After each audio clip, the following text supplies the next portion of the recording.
down to earth for a sec. So no way you're getting to that show, but I love your enthusiasm. Next Tuesday comes back to GTA Arcade and fun his SGF in game.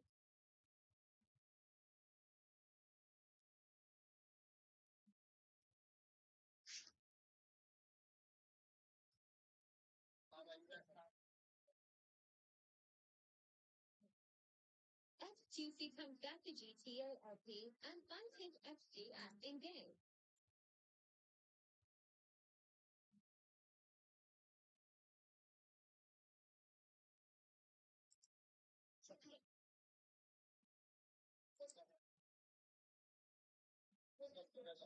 Tuesday comes back to GTA Arcade and fun his SGF in game.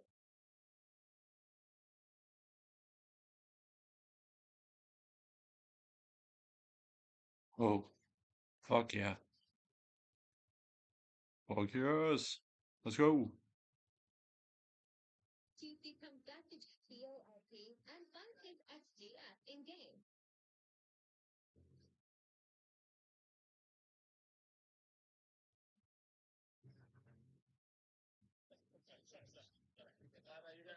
This ought to be good.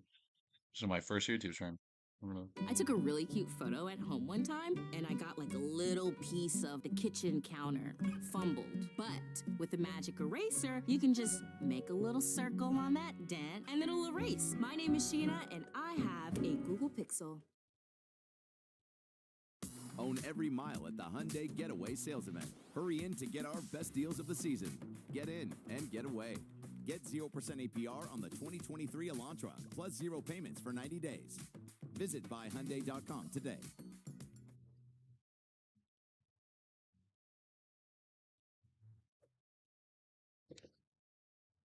Welcome back to the stream today. How's it going? If you didn't see my tweets or you haven't or don't know, it is officially my 1 year anniversary on YouTube. And I believe my first stream was December 1st, 2021 on YouTube. I think so. Is that right? Was it? This is the exact time that I dropped this video. My classic why I left Twitch that kind of created Mogul Mail in what it is today. And also when this announcement dropped. Wait, don't you get in trouble for playing music? Not in this car. Not in this car. And today is November 30th, 2022. So now on hindsight, we can talk about how the last year has gone and whether this newsworthy switch to YouTube was a good idea or a bad idea. What was good about it? What was bad about it?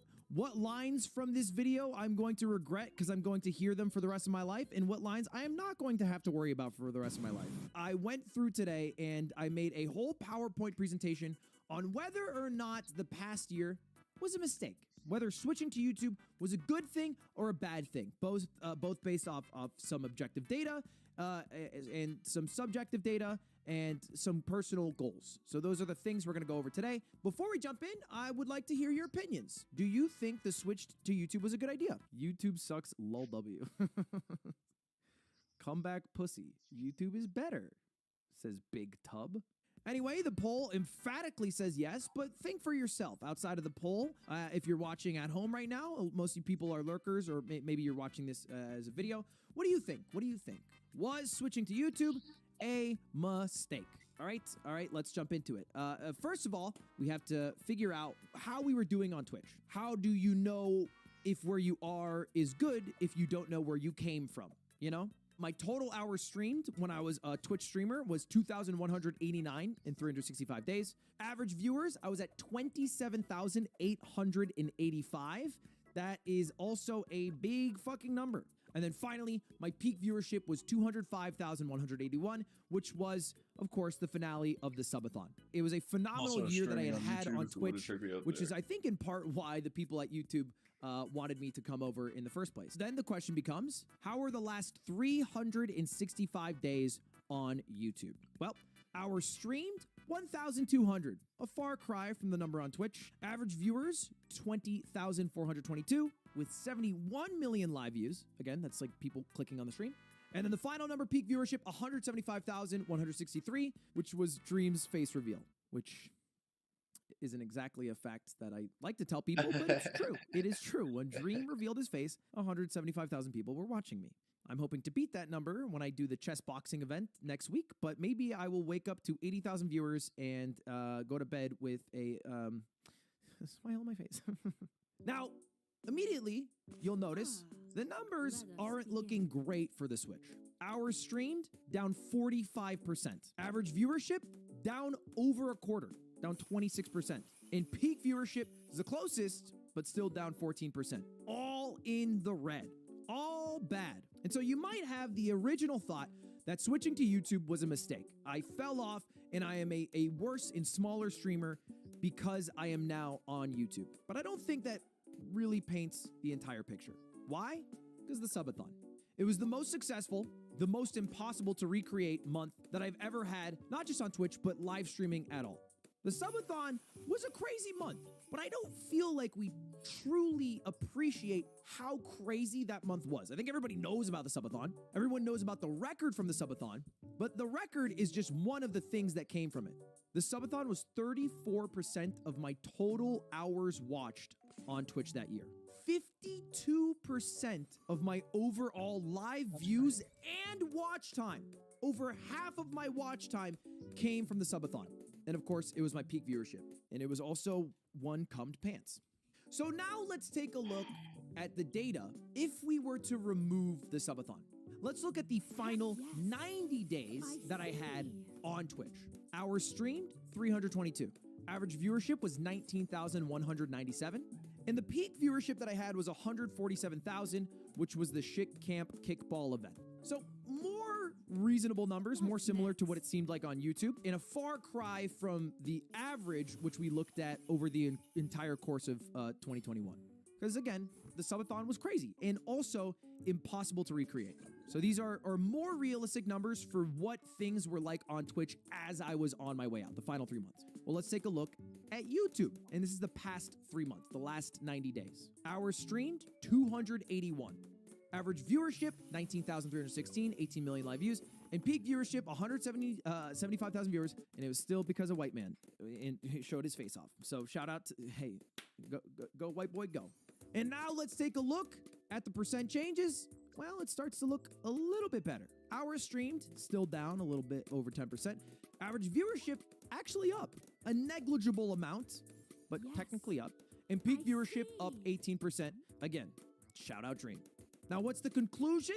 As a streamer, having switched from Twitch to YouTube, ignoring one crazy month, well, I think the result is it was about the same.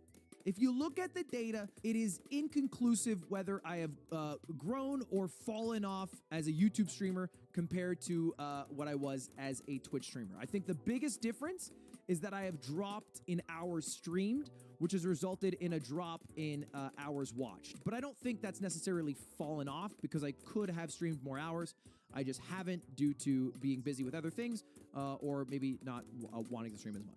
Outside of streaming less hours, I think the day-to-day streams are about the same. Like if you pull any random stream from the past year on YouTube and any random stream from 2021 on Twitch, they're probably gonna have similar metrics. Similar hours streamed, similar viewership, similar live views, yada yada. We saw how I've changed as a streamer, which I would say is pretty negligible. We could maybe argue that maybe I would have grown more on Twitch, but how has the YouTube channel grown?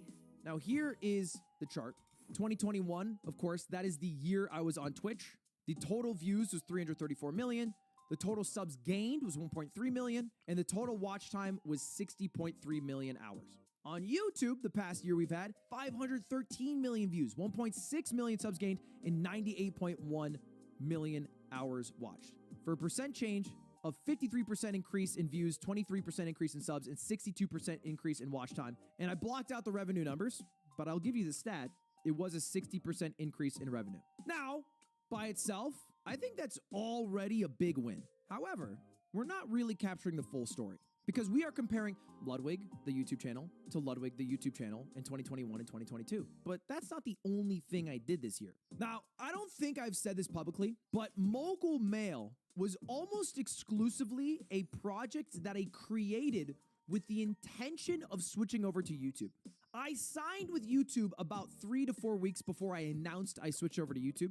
And the moment that I signed, I made a second channel Because at that point, I didn't know whether I would just stream on this channel and upload my videos on another channel or what was exactly going to happen.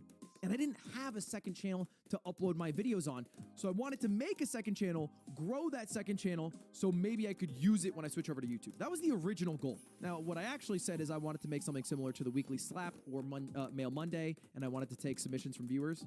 Kind of a lie. Like, I wanted to do that, but I wanted to do that so I could grow a channel to like a couple 100,000 subscribers so that maybe I could post videos on it. Kind of like how Tim the Tatman did when he switched to YouTube, or how some other creators have done in the past. That all kind of went out the window the exact day that I switched over. Because the day that I switched over to YouTube, I uploaded 2 videos. I uploaded one, which was the trailer of me switching over on my main channel, and then I uploaded this one called Why I Left Twitch on Mogul Mail. And this video went, I think, #1 or #2 trending on all of YouTube. It made me realize that if I just freeball, speak my mind about things, people will click and listen.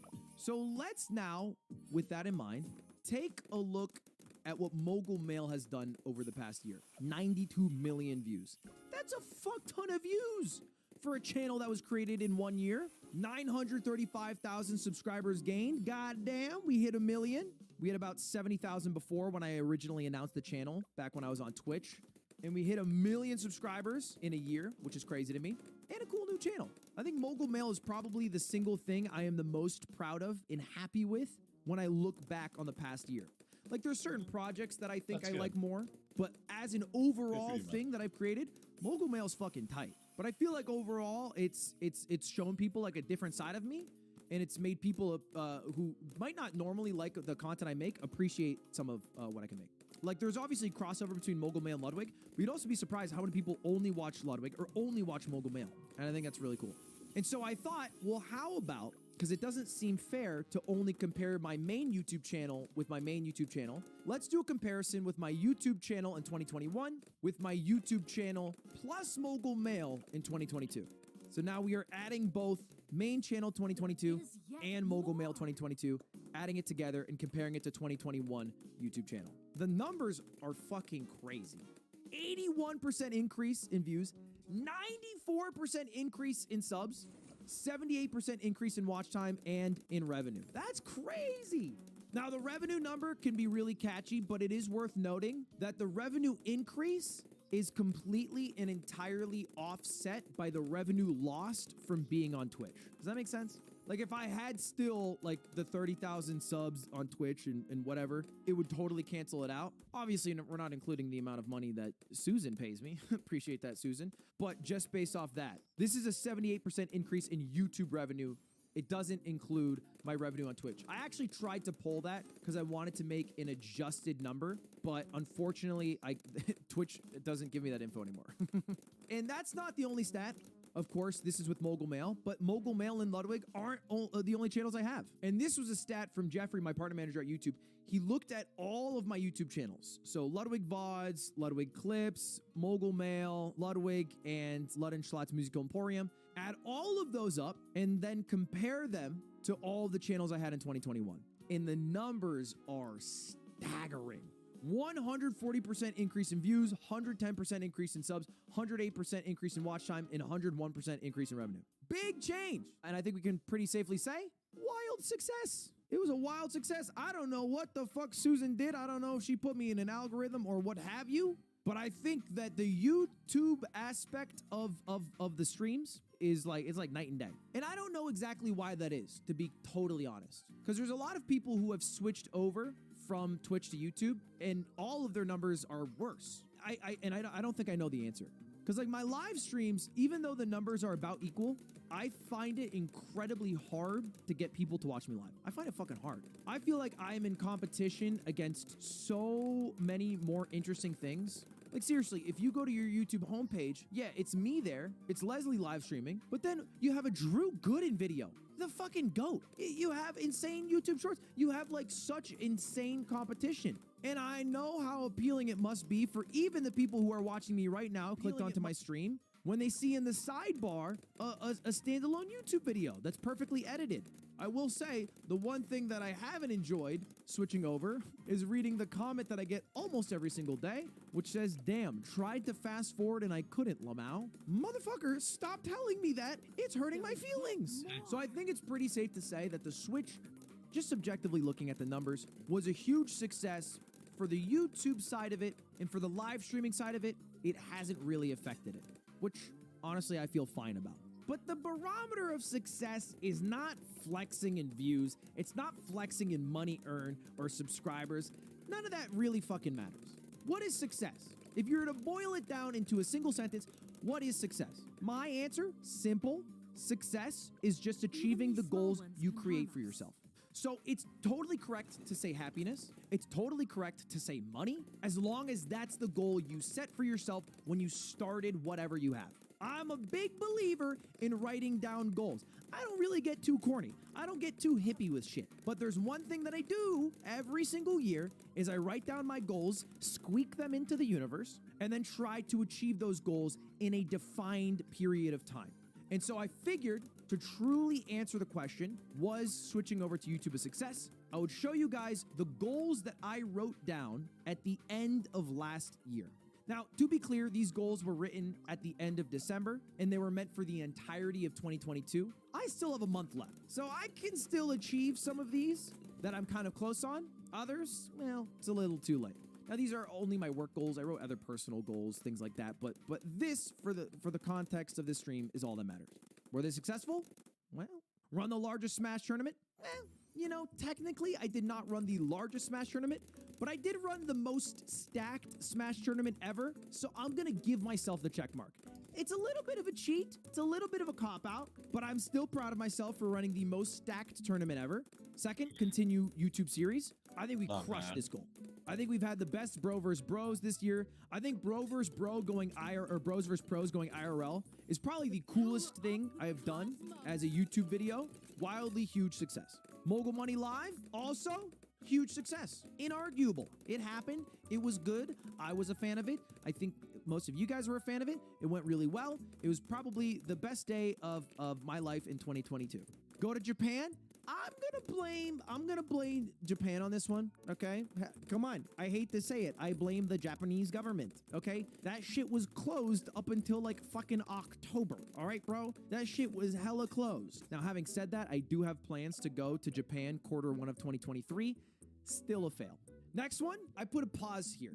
It is technically possible for me to hit 4 million subscribers by the end of December. My current subscriber numbers like 3.775. We're like 200,000 subs away, basically 225,000 subs away. It's possible. I've gotten 225,000 subs in a month before, but it's only ever happened one time, so it'll be a little bit hard. It's a little bit easier if you guys subscribe right now while watching. All you have to do is scroll down and hit the subscribe button. It is totally free, and you might have been unsubscribed without knowing, so just double check. Even if you think you're subscribed, scroll down and maybe it'll be red and you'll be like, oh my God, that's supposed to be gray. And then you'll click it and I'll be a little bit closer to my goal, which I would appreciate a lot. Next goal, I put a pause as well. This goal, probably the loftiest goal that I had on the year. Getting 500,000 people to watch me live at one point, that's fucking hard.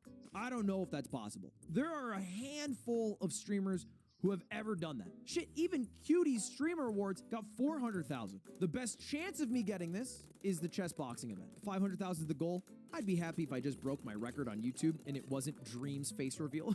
If I get 176,000 viewers, I think it's still a W. By the way, my chess boxing event is happening December 11th at 4 p.m. Pacific. Make sure to tune in and put it on like every TV screen in the house. Okay, thank you.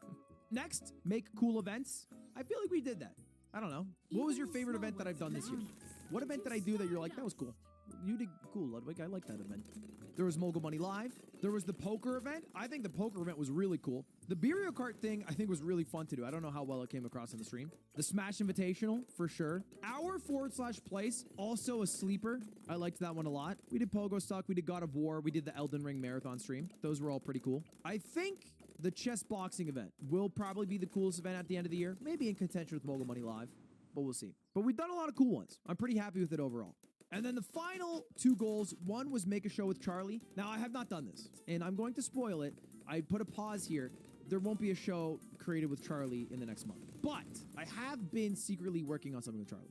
And then the final one, of course, become a good IRL streamer. I thought IRL streaming would be bigger post-COVID. It really wasn't. I feel like most IRL streams didn't do that well from bigger creators. And then there hasn't been like a big resurgence of IRL streamers as a whole. So all in all, 4 of the goals achieved. Probably going to end up with at least 1, 2, 3, 4 of the goals failed. So it actually all comes down to the 4 million subs. Because I think we're going to fail 500,000. I think we're going to fail the show with Charlie. So that's fail, fail, fail, fail. So whether or not I get 4 million subs determines whether I achieve over half of my goals. In that, ladies and gentlemen, is my recap. Now, the only other thing I have for you, quick little plug here, which is my chess boxing event. Now, I said this earlier in stream. If anyone doesn't know, I'm doing a chess boxing event December 11th. It's featuring a lot of streamers and creators who are participating in a real sport called chess boxing, where you do 1 2-minute round of chess, and then you switch to 90 seconds of boxing. That event has been hellish to plan. A lot of craziness. We had a few competitors drop from injury. So we're working on it. Wrapping it up here with a final thank you. Are you happy? Yeah, I think my work-life balance in a lot of ways has improved. In a lot of ways, I'm working more, but because I'm not working in front of the camera, because I have less hours streamed, I'm still able to work while like hanging out with people. Mogul Mail's been a huge W. So I think overall, I'm happy with it. What are your thoughts now on how the past year went off? Still fell off? Proud of you. It is crazy that both thoughts can exist at the same time in a chat room. It is truly a free-for-all, this area that we both exist in.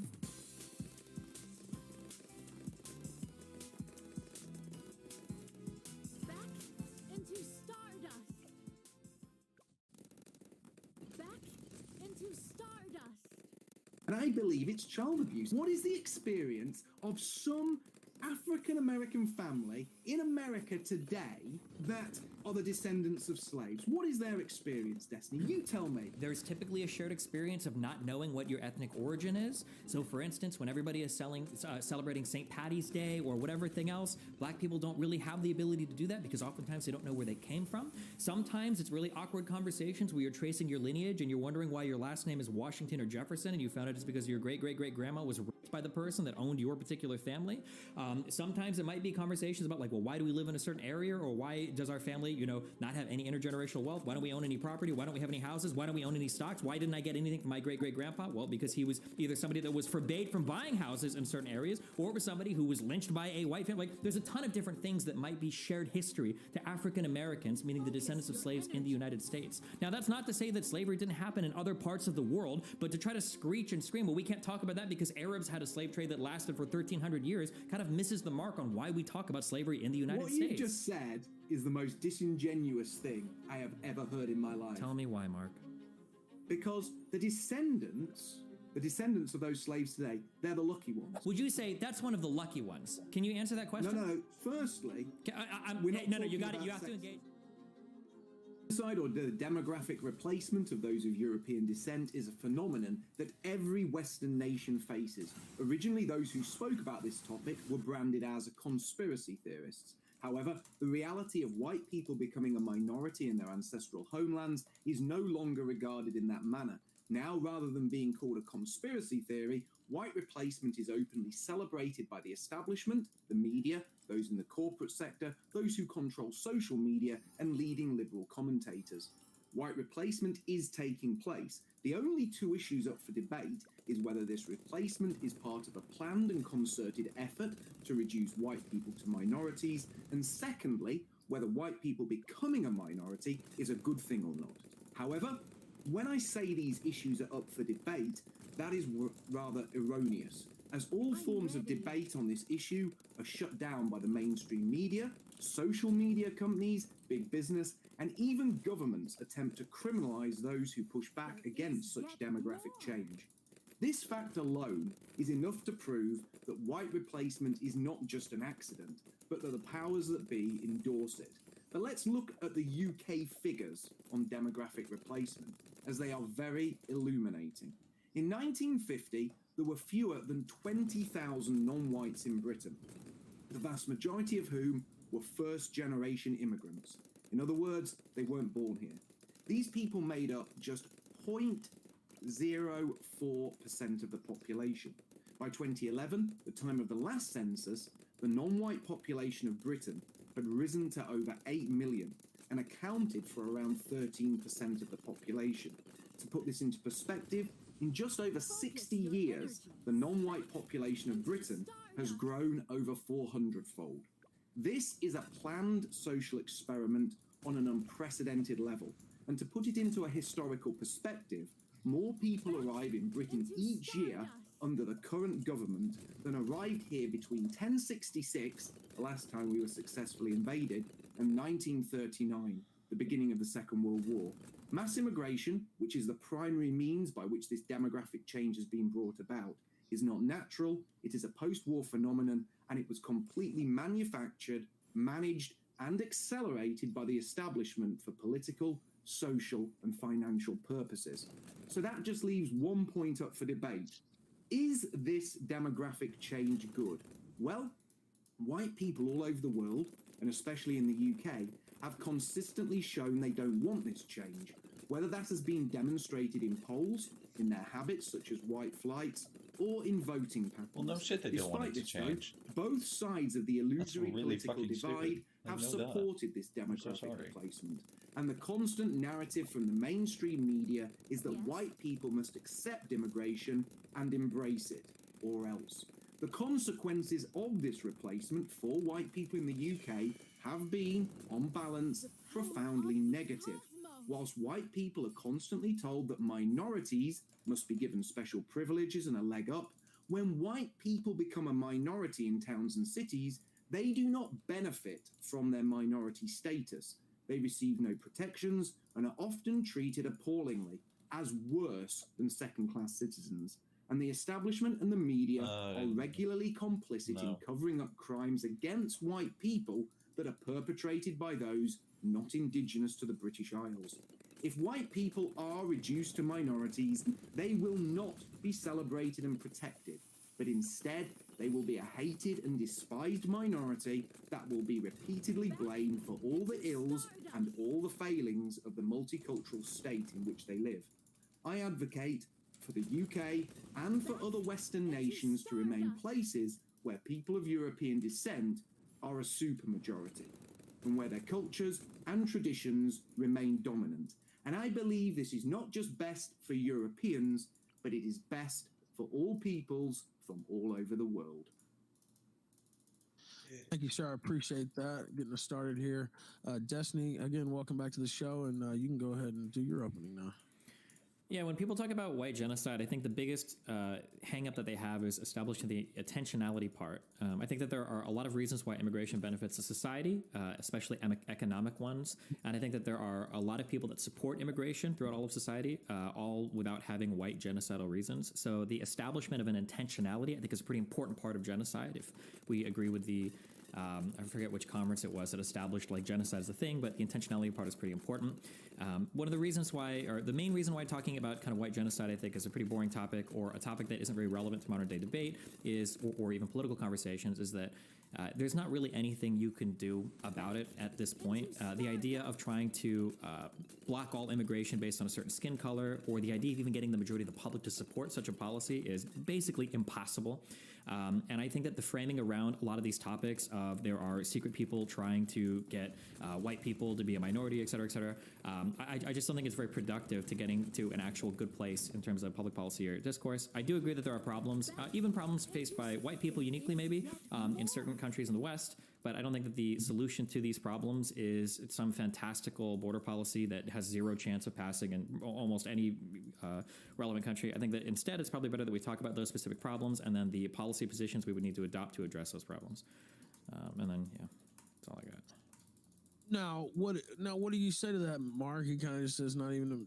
He didn't say it was not a big deal necessarily, but the ship has kind of sailed on it. Oh, he didn't really say anything, did he? Well, I mean, he didn't really say anything other than, well, it's sort of going to happen, and you can't really stop it, and that's it. Well, so, white people coming a minority is going to happen. The white genocide. So let's establish this. you do believe that white people will become a minority. That is actually happening. When you define white people with the one-drop rule, then, like, mathematically, of course, that's always going to happen. If any amount of Hispanic or black blood makes you Hispanic or black, then you're necessarily going to have a minority. You don't need to say 1,000 words very quickly. Your opening speech is like 5 minutes long. I don't know why you would You keep don't need to say 1,000 words very quickly. I'm just trying to establish you are accepting that white people in Western nations are becoming minorities. And the likelihood is that if trends continue, white people in nations like Britain, France, Germany, United States, wherever, will be a minority and will no longer hold majority status. You agree with that? Based on how you define white people, yeah, of course. Based on how I define white people, we're not going into Sargon-esque definitions here, are we, Destiny? Well, if a black person and a white person have a child, what kind of child is that child? It's mixed race. What would you consider mixed race would be non-white to you, right? Mixed race would be mixed race. It's well, hold on, no, hold on. You can't push me on an answer and not answer a very simple question. Would you consider a mixed race person white or non-white? I'm answering the question. It's quite simple. Whenever a child is born that is mixed race, I classify them as mixed race. I classify them as somebody who's of mixed race origin. It's generally the media and the establishment that defines anyone who is mixed race as black. So, for example, Obama is not black. Obama is mixed race, yet he is widely categorized as the first African-American president, when in fact he is mixed race. I'm saying they're mixed race. And when we say that white people are going to become a minority, that obviously means that people of European descent, who are wholly of European descent, will become a minority. That's quite simple. Sure, but by that definition then, isn't literally everybody being genocided? Black people and Hispanic people and every other minority group? Because the more interracial marriages that happen... What a ridiculous point. Hold on, I need you... Oh, wait, hold on, wait, I didn't even finish my question. No. I know that you might be used to steamrolling people because you don't talk to them. I'm not used to steamrolling people. Sure, well, let me finish my question. Let me just finish my question. You're getting away from I'm not being slippery. I just want to... The problem is, by the certain premises that you lay out for the argument, you're almost begging the question, right? So if any person that has a child with a white person, if that child is considered non-white, and if we have multiple ethnic groups mixing together, and we're trying to use this framing to say, well, there's a white genocide happening. Well, if a mixed race child is not a white child, and you're telling me now that a mixed race black child is not a black child, they're a mixed race, then it kind of sounds like everybody's being genocided. Now, I don't think you want to own that conclusion because obviously it weakens the white genocide point, but would you not agree then that if a lot of Hispanic and black people and white people are all interracially marrying and having kids, that kind of every race is being genocided? No, because it's different, because what we're talking about here, we're talking about nations where white people are either indigenous or white people were the founders of those nations. And the white people in those nations are being reduced to minority. So here in Britain, white people are indigenous. So the English, the Irish, the Scots and the Welsh are the indigenous people. And they are being reduced to minority status. You don't have, say, Nigerians being reduced to a minority status in Nigeria. So it's a completely different point. You know it is. You're just being intentionally slippery. And what I'm trying to establish is that you do agree that white people in Western nations are becoming a minority. Okay. So it's a yes or no, really, isn't it? Okay, well, so I understand that you have a dialogue tree that you usually like to run people down. Don't call me slippery just because I'm trying to engage with your questions on more than just yes. I'm not calling you slippery because you're trying to engage with my questions. I'm calling you slippery because you're not trying to engage with my questions. So initially, you said that there was a planned genocide of white people, okay? You said there was a planned genocide of white people, and then you said mixed race children don't count as white. That's fair, okay? We might end up agreeing finally on everything you're saying. I'm just trying to make sure we have all of our terms and everything straight, okay? Now you're telling me that it's not so much that white people are being genocided, it's that the indigenous or founders of a certain nation, which may be white people, are being genocided. There might be minority genocides going on as well because of interracial dating and children making and everything. But you don't care as much about those genocides as you do about the white genocide. Is that... No, what I'm saying is that I don't believe it is a good thing for white people to reduce to minority status for a variety of different reasons, which we can get into. Okay. But what I am clearly stating, or trying to ask you, is you accept that white people, people of European descent, are becoming minorities in Western countries. That seems to be the case, yes. That If seems we to are be the ignoring mixed race children, then yes, white people seem to probably be becoming minorities in percentage of Okay, the so we population. agree Yes. on that. We agree on that. So what we probably don't agree on then is whether that is intentional. But what I would say to you is, are you streaming this on YouTube? Yeah. Yeah. How many subscribers have you got? Why is that relevant to this conversation? I'm just asking. Just ask. 40,000. 40,000 subscribers. What, watching now, or? I thought you had more than 40,000 subscribers. If you know how many I have, then why are you asking me? Because it's interesting to see. You see, the point that I'm getting to is a lot of this can be seen as intentional simply by the effort that the establishment, including, as I said, the corporate sector, social media, the mainstream media, and the government, the effort they go to actually prevent not people talking about white people becoming a minority, because that is something that's accepted now. Stop people complaining about it. So, for example, you're on YouTube with your many hundreds of thousands of subscribers with a monetized account, and you are admitting that replacement migration is taking place. But because you favor that, you are allowed to keep your account. Whereas people like myself, who spoke within the law, within the legal limits, about similar things, and obviously speaking within the legal limits in Britain means that any YouTube account would easily be within legal limits in America, get completely taken down. And that does prove that there is a major drive by the establishment, which big social media companies are part of, to silence people like myself who disagree with white people becoming a minority, whereas voices like yourself, who actually celebrate this, are amplified. Okay, so a few things. So one, when you say admitting that replacement migration is taking place, I don't know if you mean replacement migration in an intentionality point or not intentional. That's a pretty important part of that. In terms of admitting replacement migration is taking place, I think everybody it will quote unquote admit this. It's not something to be admitted. You can just look at statistics. Anybody on the left or right, any economist, any sociologist, anybody will say, well, yeah, of course, necessarily as more people from other races migrate and people intermarry, there's going to be a less proportional amount of white people in any given majority white country where immigration is coming from non-majority white places. Number one. Number two, you say within the law, within the legal limits, it's not really relevant to YouTube or any other types of online conversations because they don't function as an arm of the law. They have their own individual terms of services, which they can or cannot ban people for. Now, we can have a discussion on what those TOSs should be, but any appeal to legality is not really relevant when we're talking about what's allowed or not allowed on certain platforms. And then finally, the conclusion that you draw is a massive non sequitur. Just because a conversation is blocked in a certain platform doesn't mean that people are implicitly admitting that that conversation is true. There may be a whole bunch of people getting banned. No. Let me finish my response. I wrote down. Go on, man. Keep squeaking. I'm not squeaking. Okay, calm You down. are squeaking. Are you okay? You are squeaking. Can I finish my response to you? When you jump in on personal attacks and you call me slippery and stuff, I'm giving you advice. The appearance to both me and the audience is that you feel like you're weak on your points, so you have to attack me personally because you're not used to engaging with somebody that can actually address your points. Okay, I'm just sure for squeaking and slipping out of things. Okay, I'm just putting that out there on the floor. You can engage that if you want to or not. Okay, so the third thing that you said is a non sequitur, right? Intentional efforts to suppress a certain conversation does not necessarily mean that that particular topic is true or people won't admit it's true. For instance, if YouTube decided to ban all talk of like, I don't know what you believe now, but like of Hillary Clinton being a reptile, just because they're banning that talk doesn't mean, wow, obviously she is a reptile because it's getting banned. You need another connector there. That doesn't logically follow. Okay. No, that's not what I'm saying. That is exactly what you just said. Not. Yeah, what I'm saying is, on YouTube, and it's not just YouTube, you just said a single platform, it's every platform.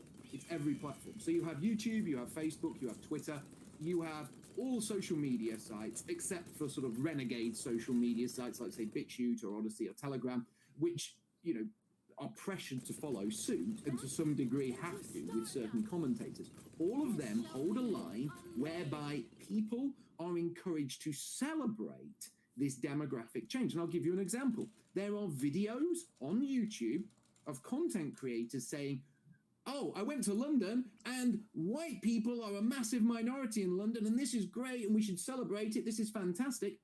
Yet, if you go to London and say, well, white people they're a minority here now. I think London's lost a little bit of its character. It's not as British anymore. It's not as English. Then you would be banned. And that is done on a blanket level across mainstream social networks. That is done on a blanket level in the media. And what we are seeing here is anybody who advocates for white people to remain a supermajority in their ancestral homelands is being shut down, which does point to there being intentionality, because there is a widespread campaign to stop white people organizing along ethnic lines and to stop white people advocating for their own interests, whereas every other racial group is allowed to advocate for their interests and is actually encouraged to organize along ethnic or racial lines. Okay, so you restated what I just said was what didn't logically follow, but I'll restate it, and then you tell me if you agree or not. I guess we can move from here. So you're saying that because people are banned from a multitude of platforms for trying to talk about X, since they're banned from talking about that, X must be true. This is basically what you're saying, right?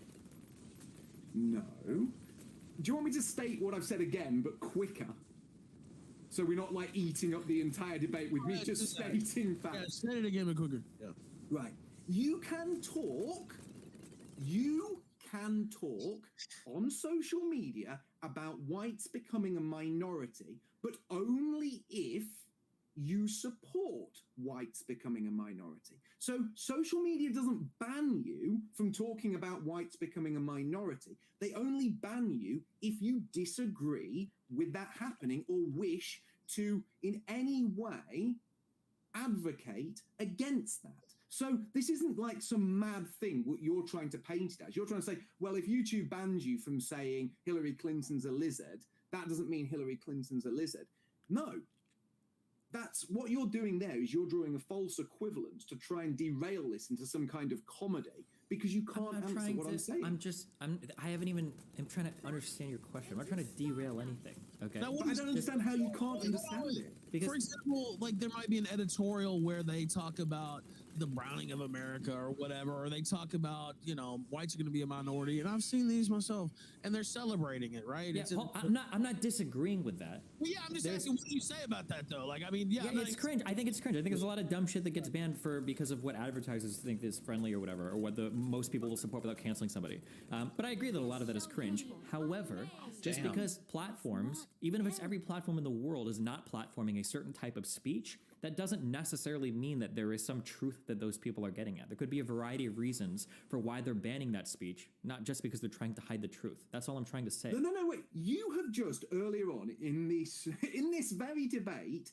accepted that white people are becoming a minority. You support that. You are a multiculturalist. This guy's a fucking moron. Hence, this is going to be a painful conversation. Keep your 400,000 strong YouTube army, make lots of money, have monetized videos. But if somebody came on YouTube today, if I started another YouTube channel, I had 100,000 subs, mine initially got shadow banned, then this guy's supposed to be like a really famous like neo-Nazi or whatever, so I was hoping for a little bit more. Say exactly the same, come from the same starting point as you do, that this is happening, but then say we disagree with it happening, are banned. So what you're seeing here is a concerted effort across all platforms to stop anyone talking about demographic change.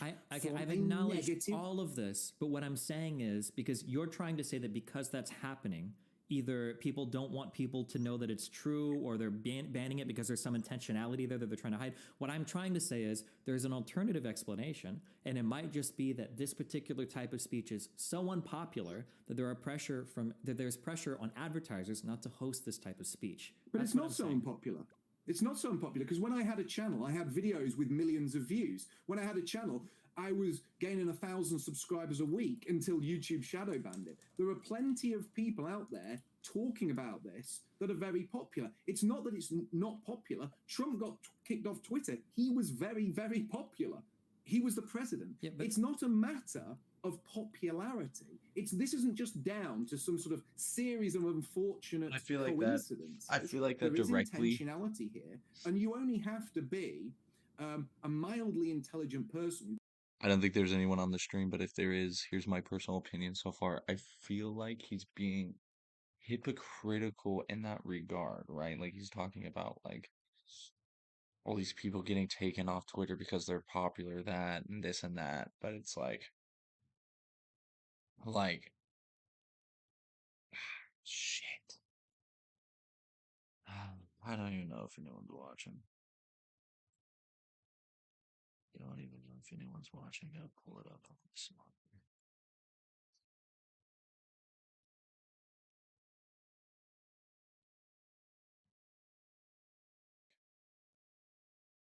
Like, who? I don't even know if anyone's watching. I don't even know if anyone's watching. I'll pull it up on this one. Like, who?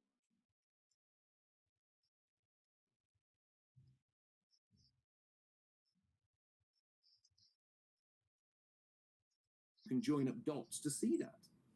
What I'm trying to tell you is it's possible that you can get views, you can get like millions of views on videos. What I'm saying is this particular type of speech is so unpopular, not that nobody will see it, but there's enough of a public backlash against it that advertisers might want to say, hey, we don't want to be involved in advertising here, or we don't want to be involved in this particular thing. And that sort of public pressure is usually what gets this type of content delisted. So you're saying now you can have millions of views, you can have a 96, 97% positive ratio, people love your videos, but you'll get banned because the 3% who are disliking your video are so powerful that the advertisers will listen to them, YouTube will listen to them, and your speech goes down the toilet.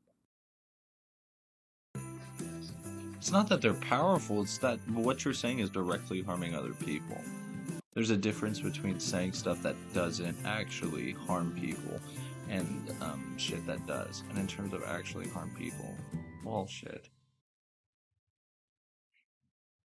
Can't even say that because I guess it does harm. But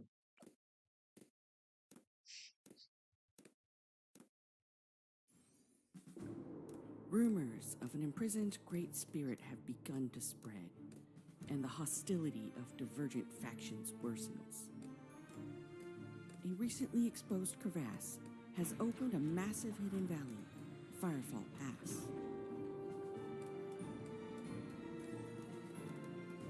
Things look bleak as creatures rise out of the deep. Shadowhaven is in ruins. And Chilllll is in turmoil as the Kiva march on their city. According to the shadowy voices, the key to survival is you. Okay, I'm going to ask you a question. I want to see if you can engage in good faith. Do you think only 3% of people in society are offended by views related to white nationalism or ethnic majority white people needing to be a necessity for the future of countries' destinies? Like, do you think only 3% of people in society are offended by that? Because you made it sound like just because you're getting 97% thumbs up or whatever doesn't necessarily mean videos with millions of views. Doesn't necessarily mean that the overwhelming amount of people support that type of speech or even want to see it on these types of platforms. But you see, what you're saying here is that there is a group of people who are undefined, who are apparently seeing these videos that didn't like it, but didn't say anything about it. And because of that group of people, the videos have to be removed. Well, that doesn't really make a lot of sense. It's the same with Trump. You know, huge amount of support, roughly half of Americans supporting him, maybe more depending on what you believe, removed from all social networks. Now, that tells you that this isn't being done, this mass deplatforming isn't being driven by large majorities. It is being driven by small vocal minorities or a tiny minority of people who are in control of platforms that have a very politicized agenda. And part of that agenda is ensuring that white people don't advocate for themselves. I don't know who that tiny minority of people could be, but I'm sure somebody in the chat can help us out with that. So you legitimately believe then that that type of speech, that over 50% of people that are on YouTube are in favor of seeing stuff related to like white nationalism or white supremacy, that these are ideas that they would find palatable to be on YouTube or Facebook? I didn't say white supremacy. I said white people advocating for their own interests. You then injected white supremacy to make it's my very, points very, be very more hard salacious. to find one without the other, right? I can have a conversation. I'm not a white suit. Where I don't know if you are or not, but half of what you said in this conversation is like kind of not true. So, for instance, when you say white people can't have or advocate on their own ethnic lines or whatever, I've had conversations about it before, and I haven't gotten banned anywhere for having this conversation. When I say white, but hold on, but like. The problem is that oftentimes this is paired with other types of speech, and that's why these people end up getting deplatformed. Is they're not just saying like, hey, like, you know, black people have their own groups, Asian people have their own groups, like Asian people, a whole bunch of different people. Why can they have their own group and white people can have their own group? I've had conversations like this before, and I don't get deplatformed on any of these platforms. So my guess is that when you say, well, you can't have these conversations, it's because there's usually other things that go along with it, like the little joke you just made about, well, there's a certain minority of people that are controlling these things. I wonder who they are. That's generally the case. No. Number one, you don't get deplatformed because you are an establishment mouthpiece. You support what the establishment is saying, and you're leading a group of people who all support you. That's completely made up. Down a road of sort of mocking white advocacy. That's the first thing. Secondly, making jokes shouldn't really be illegal, should it? And no one is talking about making anything illegal. But go ahead. For white people as a group don't just face losing their social media accounts. They face losing their jobs. They face all manner of social problems which are leveled at them by a small and very aggressive minority of people who seek to silence them. But the same minority group that seek to silence whites who advocate for themselves raise up and amplify the voices of other ethnic groups that seek to advocate for their rights and their interests, which exposes another massive hypocrisy. So if somebody came on this stream and said that a black man came on the stream and said that they were advocating for black rights, they were advocating for black people in America or Britain as a racial or ethnic group, nobody would bat an eyelid.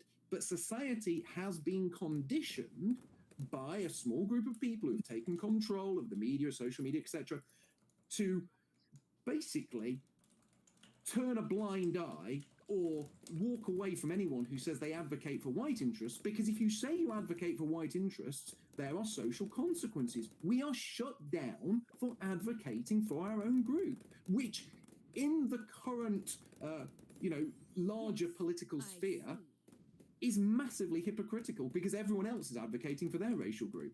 So when we talk about cancel culture, I don't think that this is driven by just a small minority of people. When you talk about how people can lose their jobs or they can get deplatformed off of large platforms, like I'm pretty sure that the pressure here is pretty massive. It's not just 3% of the society that agrees with these certain ideas. There's a lot of people that participate in this type of stuff. And I think when you look at like the adpocalypse in 2017 in YouTube over like family-friendly content and stuff, or all of the weird stuff going on with children, like a lot of this stuff isn't just like a small minority of people that are shadow controlling the cabal, trying to control everything from behind the scenes. I think there are genuinely a lot of big social movements that push in certain directions. Now, maybe you'll say they exist, but they're controlled by a minority of people, I guess.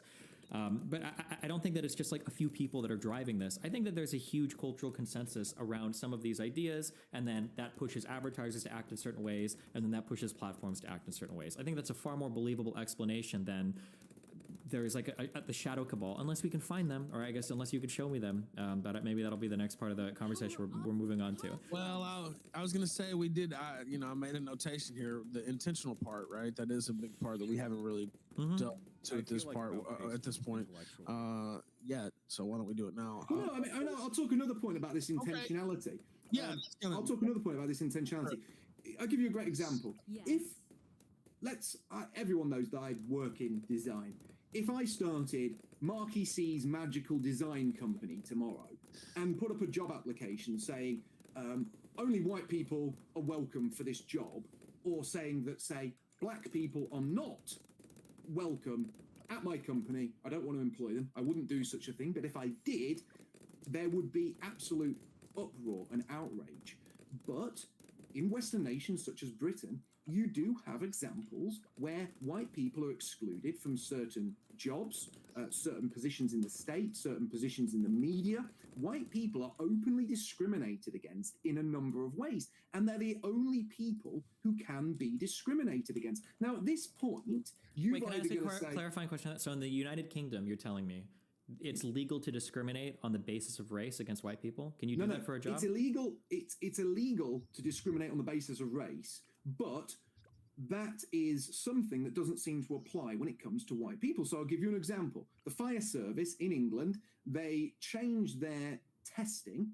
So you needed 90% on the admission test to get in if you're a white male, 80% if you're a white female, and 70% if you were somebody from an ethnic minority background. Now, that's clear discrimination.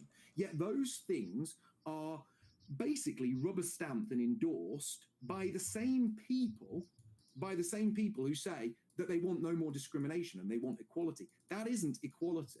And what's happening here is a system of discrimination, just like I was talking about on social media, a system of discrimination that discriminates against white people, turns white people into second-class citizens. And again, this is endorsed by social media, because you can't talk about it on social media. This is endorsed largely by the mainstream media in the state. Now, do you agree with that kind of discrimination? I would have to see in terms of like affirmative action, basically, is what you're talking about. I don't know. I would have to see how it plays out in the UK. I can speak to US laws a lot better, but my understanding is in the UK, I don't think you're allowed to engage in this type of discrimination. But well, it does happen. I mean, even the BBC have posted job adverts specifically for people who are not from indigenous backgrounds. Saying it does happen doesn't mean that it's legal or allowed. There are a lot of things that do happen everywhere, right? So I'm not interested in like it happened one time, but more so like as a rule, like this is something that's become legal or this is something that's been culturally accepted. These are like far different than this has happened. But it is culturally accepted. That's what I'm saying. Discriminating against white people is culturally accepted. In terms of, hold on, stop broadening the conversation. In terms of like job applications or like tenants that can live in areas, my understanding is in the way of the United States, and I'm pretty sure it's some of the UK, there are certain classes that you're not allowed to discriminate on no matter what. You can't say renting a house to only black people, only Asian people, only white people. My understanding is I think that's similar in the UK. Now, affirmative action falls under a special different thing we use for some universities. I don't know if you guys have that for certain types of jobs as well. Maybe you do, maybe you don't. So I can't speak to British law as well as I can to US law. But regardless, even if these things do exist, we haven't gotten anywhere near the intentionality aspect of like a white genocide or a white discrimination. There are other plausible explanations for why we enact these types of policies that aren't just white genocide. Let me explain in simple terms. Laws are enacted to bring about fairness, to end discrimination, supposedly. And these laws prevent you from advertising a job on the basis of ethnicity. But then... Introducing the new blackened chicken sandwich. No breading, all flavor. Once that law has been enacted, usually another law is enacted alongside it, which states, despite what they've said earlier, that you can't actually discriminate in the workplace on the basis of race, every workplace has to take so many quotas of people. So in fact, they are discriminating on the basis of race, but only in the benefit of people who aren't white. You understand that? That's a very simple point. Yeah, I understand what you're saying. I never take anything from people like you on face value. So when you tell me, you understand the concept? If you hold on, let me just say, okay, because you keep throwing so much together. When you talk about like the BBC is hiring certain people, right? If you're saying that like the BBC is looking for like a reporter to report in a certain area that has to match like the ethnicity of the area, I can agree with that. I think that that's an okay thing. Even in the United States, we have exceptions for stuff like that. For instance, when if you wanted to make a documentary about Martin Luther King, you're allowed to discriminate there when it comes to hiring an actor. It doesn't have to be equal opportunity. You're not going to have an Asian woman playing Martin Luther King in a movie, right? Much the same that there are certain limited exceptions where asking for people of a certain background. Why not? Why not? You've got black people playing English kings and queens now. Why can't a white person play Martin Luther King? Hilarious. So there are certain times where it makes sense That's where a some serious forms question. of like discrimination can be okay. So when you're saying BBC job postings, it's making me wonder if they were looking for reporters in certain areas. In which case I can understand it. If you want to have a broader conversation about affirmative action, I mean, I'm not necessarily in favor of affirmative action. There are some cases where I can see it being the case, but when you bring up BBC job offerings, this is what is coming to mind for me. And it sounds to me like you agree that there are larger laws in the UK that make it illegal to hire somebody or not hire somebody, at least on the basis of race or sex, or there's probably other protected classes in the UK as well. So if it has happened before, I would probably disagree with it. If some people are pushing for it, I would probably disagree with that. But this still doesn't get us anywhere near the intentionality aspect of white genocide. I really like the way you say an awful lot of words very quickly, yet say nothing of substance. That's a real skill. If I ever say something and you don't understand what I'm saying, I can break down whatever. Okay, because every word I say is very intentional, and if you don't understand, if you're not following something, just tell me and I will re-explain it for you. Okay, I'm not just talking into the ether. You stated that. A white person shouldn't play a role like Martin Luther King, yet black people are now playing the roles of, English kings and queens. The fact is, that's another interesting point that you raised yourself that defeats your own argument, that when a black person plays a white historical character, everyone cheers and applauds in the press, the media, on social media. If you speak out against it, you get into trouble. Whereas if Mel Gibson was, cast to play Martin Luther King, there'd be outrage. You could not have, you could not have a white person play a black person, and I never said that a white person couldn't play MLK if they wanted to. I'm just saying that you have the option to discriminate there for artistic purposes or for other purposes in the United States. I'd love to see Mel Gibson as Martin Luther. Sure, if you want to. Also, are you saying there are black people playing like historically accurate English kings? Or are you talking about like Lord of the Rings or like fictional things? No, I'm talking. There was a black actress recently cast to play Anne Boleyn. Okay, I mean, if they want to do it, they can. But I mean, like, if I'm saying that if white people want to play historically black or whatever, people being erased from their own history. All I'm saying is that if you want to discriminate on the basis of race for some things, like for instance hiring actors or whatever, then you have the opportunity to do that as somebody that's hiring out that type of talent. Right. My point was that the first thing the establishment does is say there is no discrimination on the basis of race. Everything has to be done on the basis of people's skills and people's ability. And that on the surface sounds very good and very fair. You have an ability-based system. So the best person, the best qualified gets the job. That is equality of opportunity. Equality of opportunity doesn't last long because the next law passed is always one that ensures equality of outcome. So at first they say, right, there can't be any vetting on race at all. And then once that law is passed, they then pass another law saying, but you have to have a certain ethnic quota inside your company. So even if the white guy is the best guy for the job, he can't get the job. You've got to give it to an ethnic minority. So all of these laws, when put together, show intentionality. They show a system that is actively being designed, actively being tinkered with, actively being geared towards dispossessing white people and turning them into second-class citizens. Do you not think there might be other reasons why people would advocate for affirmative action type pushes for more minority representation, or can the only explanation be white genocide? There's one question here, my friend. You either want equality of opportunity or you don't. Now, if this was about equality, it would be about equality of opportunity and the best would rise to the top. Now, I'll tell you this. I have no problem whatsoever when I see black people dominate certain sports. Like is he even answering my questions? I don't even remember what the fuck I asked this guy. Doesn't bother me at all. Hold on, wait. What was my question? Do you remember what my question was? I don't lose sleep over that. But wait. Do you remember what my question was? Yeah, I do. You said, could there be other reasons why this is done? Yes. And I'm explaining why this is part of. I'm answering your question with an example, so hopefully you will understand what I'm saying. I'm not bothered, and I don't think any white person in the world is bothered when black people dominate certain tracks. Okay, I'm gonna try to like do counter rambles, I guess, if that's like how we're playing this. Or another sport like that, there is a massive nationwide campaign. There's newspaper articles, there's social media posts, there's blog posts, there's people going mad on Twitter saying, why isn't swimming more black, or swimming is too white? And it's always a one-way street. White people aren't complaining that there aren't enough white people running the 100 meters, but there are people. Because there are plenty of white people running the that 100 there aren't meters, enough my black guy. people swimming, or there aren't enough black people playing another sport where blacks are historically less represented on the basis of equality of opportunity. They're not as gifted in those particular sports.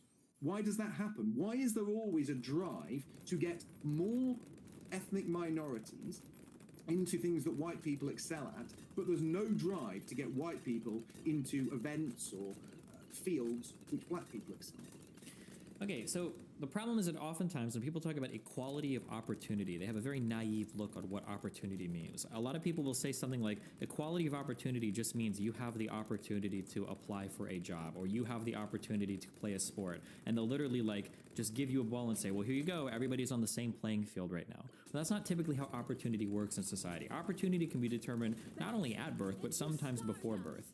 It might be where your parents are born. It might be the types of friends and family that you have around you, like as an adolescent growing up. It might be the types of schools you go to. There's like a whole bunch of, it might be the societal influences from television shows and movies.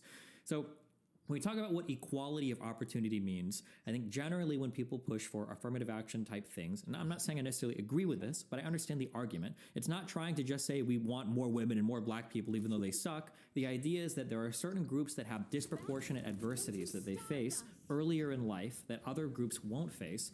Typically, usually white people, won't face these adverse opportunities. So the goal is to give them kind of a leg up, to either keep up, catch up, or to serve as examples for other minority people so that they can step into those roles later on, hopefully without help. The idea behind any affirmative action program, ideally, if you're not being crazy, is that you have a little bit in the beginning and then that kind of spurs on or encourages some like genuine interest or motivation from that group of people, and then eventually they can get into those positions less any affirmative action. A really good example of this is the United States, where we drove really hard to get women to go to college, and now they're going to school so much they're like dwarfing men in college. It's like 60-40 in terms of the graduation rates for women now in college versus men. So I don't think that equality of opportunity just means that every single person is given the exact same job application. I think that's a really naive way to look at it. I think equality of opportunity goes a bit deeper. People try to tinker with this in all sorts of different ways, whether it's affirmative action in school, whether it's hiring preferences in jobs. Some of these I would agree with, some of these I wouldn't agree with. If you want to talk about any one of those specific policies, that's fine. But to just say affirmative action, therefore white genocide, I think kind of misreads the intention of every single person at every level of society that's trying to implement some of these changes. I don't think a sociology or an anthropology professor in a college, I don't think a sociology or an anthropology professor in college is thinking, we're going to get rid of these white people. Or I don't think like a politician is thinking like, we're going to get rid of these white people. Or I don't think somebody hiring somebody is like, we're going to get rid of these white people. I think that there can be broader cultural movements in a certain direction where people are trying to encourage everybody in society to have more of an equality of opportunity, that it's not just meaning like everybody can sign up for a certain job. That's... No, I didn't say that though, did I? I said what they have done is they have married anti-discrimination laws with laws that then actively discriminate against whites, which shows intentionality. So I can just explain what I said again, but just because you have an anti-discrimination law doesn't necessarily mean you're showing the intentionality of a white genocide. You could be coming at this from the point of view of, hey, certain groups of people in society are highly privileged or have had a lot of opportunities and other groups of people haven't. Therefore, we're going to enact some policy to give another group of people a leg up. Now, we can argue whether or not this is a good or bad way to approach society. Personally, I don't like a lot of affirmative action programs, but to say that because this affirmative action program exists, it displays an intentionality towards white genocide is a massive leap. No. What we're doing here, Destiny, is we're painting a picture. And each one of the things that I am talking about, if taken alone, within a vacuum on their own, might be an interesting discussion in itself. However, they're not all taken on their own within a vacuum. Everything that I've talked about so far tonight is part of a bigger picture. They're all intertwined and interwoven, and they are all pointing, when looked at together as a group, in the same direction. So when you take the fact that white people are not allowed to advocate for their own interests, when you take the fact that white people are deplatformed when they advocate for their own interests, when you take into account you can talk like you're doing on YouTube about this issue now, but only from your point of view, then you throw in the anti-discrimination stuff, then the affirmative action stuff, and you put it all together, and you put many other things together, it starts to build a bigger picture. And that bigger picture is that we are not only being replaced, which you've already agreed we are, but this replacement is being carefully managed and is not building some wonderful place of equality, some great wondrous world where everyone sings Kumbaya together and gets on. It's building a world where white people are intentionally being turned into second-class citizens, and where white people are not only discriminated against, but are actually treated, when they become minorities, as a hated minority. And often horrific crimes are committed against white people by ethnic minorities, and the state actively covers them up to ensure that other white people don't start advocating for their own rights and don't start pushing back against the multicultural system. There is a way where you can take a collection of facts and points and you can try to draw whatever story that you want. But when you tell me that there is an intentional effort to get rid of the white race of people and replace them, and I do agree that we're being replaced, but everybody's being replaced by mixed race people. You seem to agree with that in the beginning, that black people, Hispanic people, Asian people, and white people were all being replaced, we're all being genocided by mixed race people. No. So as long as we agree that that's happening, and as long as we agree that all of these disparate little points in society are moving in that direction, but if I can show you, and you also seem to agree, that if every single actor in this area is not trying to cause a white genocide. I'm not trying to cause a white genocide. I don't think most politicians are trying to cause white genocide. I don't think the people that vote for these politicians are trying to cause white genocide. I don't think most employers are trying to cause white genocide. If we agree that none of these people are acting in an intentional manner, sure, you can try to paint together a big picture where at the end of the day you can say, well, hey, look, we're moving towards this direction, therefore intentionality. But like conventional wisdom would tell us that this is something that we absolutely shouldn't do. There's literally the age-old saying of the road to hell is paved with good intentions. You know, you can get to different areas of society that you might consider not good with a whole bunch of well-meaning people that aren't intending to genocide white people. And I don't think that just a collection of facts showing a bunch of, you know, well-meaning, potentially liberals trying to say, hey, we need affirmative action, hey, you know, these people are fucked, hey, we need to help these people, and then saying, oh, they're trying to white genocide. I need something stronger than that. I need something better. When you agree that every single step of the way, every single step of the way. Okay, can you tell me in this whole chain of causality, where does the intentionality come from, and how do they bleed it down to everybody else and nobody even realizes it? Well, I'll give you a great example of intentionality. In the UK, there have been huge horrible things that have happened to white people. So you have in the UK a phenomenon known as grooming gangs. Now, grooming gangs are overwhelmingly Pakistani Muslims, and these Pakistani Muslims prey upon overwhelmingly white schoolgirls, many of whom are underage. Now, at conservative estimates, hundreds of thousands of these white schoolgirls have been preyed upon by these Pakistani Muslim grooming gangs. By the largest estimate, which is from a British Labour MP, Sarah Champion, you can look this up, she claims around 1 million girls have been targeted or have been victims of these gangs in some ways. Now, there has been a massive police, social services, and local government cover-up of these crimes to intentionally protect that racial minority and to prevent white people looking at what's going on and saying, this is bad, multiculturalism isn't working out well for us, we need to stand up for our own rights. So the government covers this up. So if there wasn't intentionality, and if the government was acting in the interests of the majority, which are still white Britons here in Britain, they would look at something like the grooming gang problem and say, look, white people are being targeted, this is unfair, this is racially or ethnically driven, we need to do something about it. But instead of that, they cover it up. Why cover it up? Could you think of any other reason? I'm assuming that all of this is true, and unfortunately I don't have the background to know whether or not your particular claims are true or not, but let's say that they were true. Is your claim then that the police officers, you're saying, so who was involved in this cover-up? Let me ask you for one or two parties that were involved in this cover-up. The police were, you can Google, I'll give you some specific examples. So you're saying the police were, so do you think that South the police... Manchester police officers were specifically told to, and I can quote this,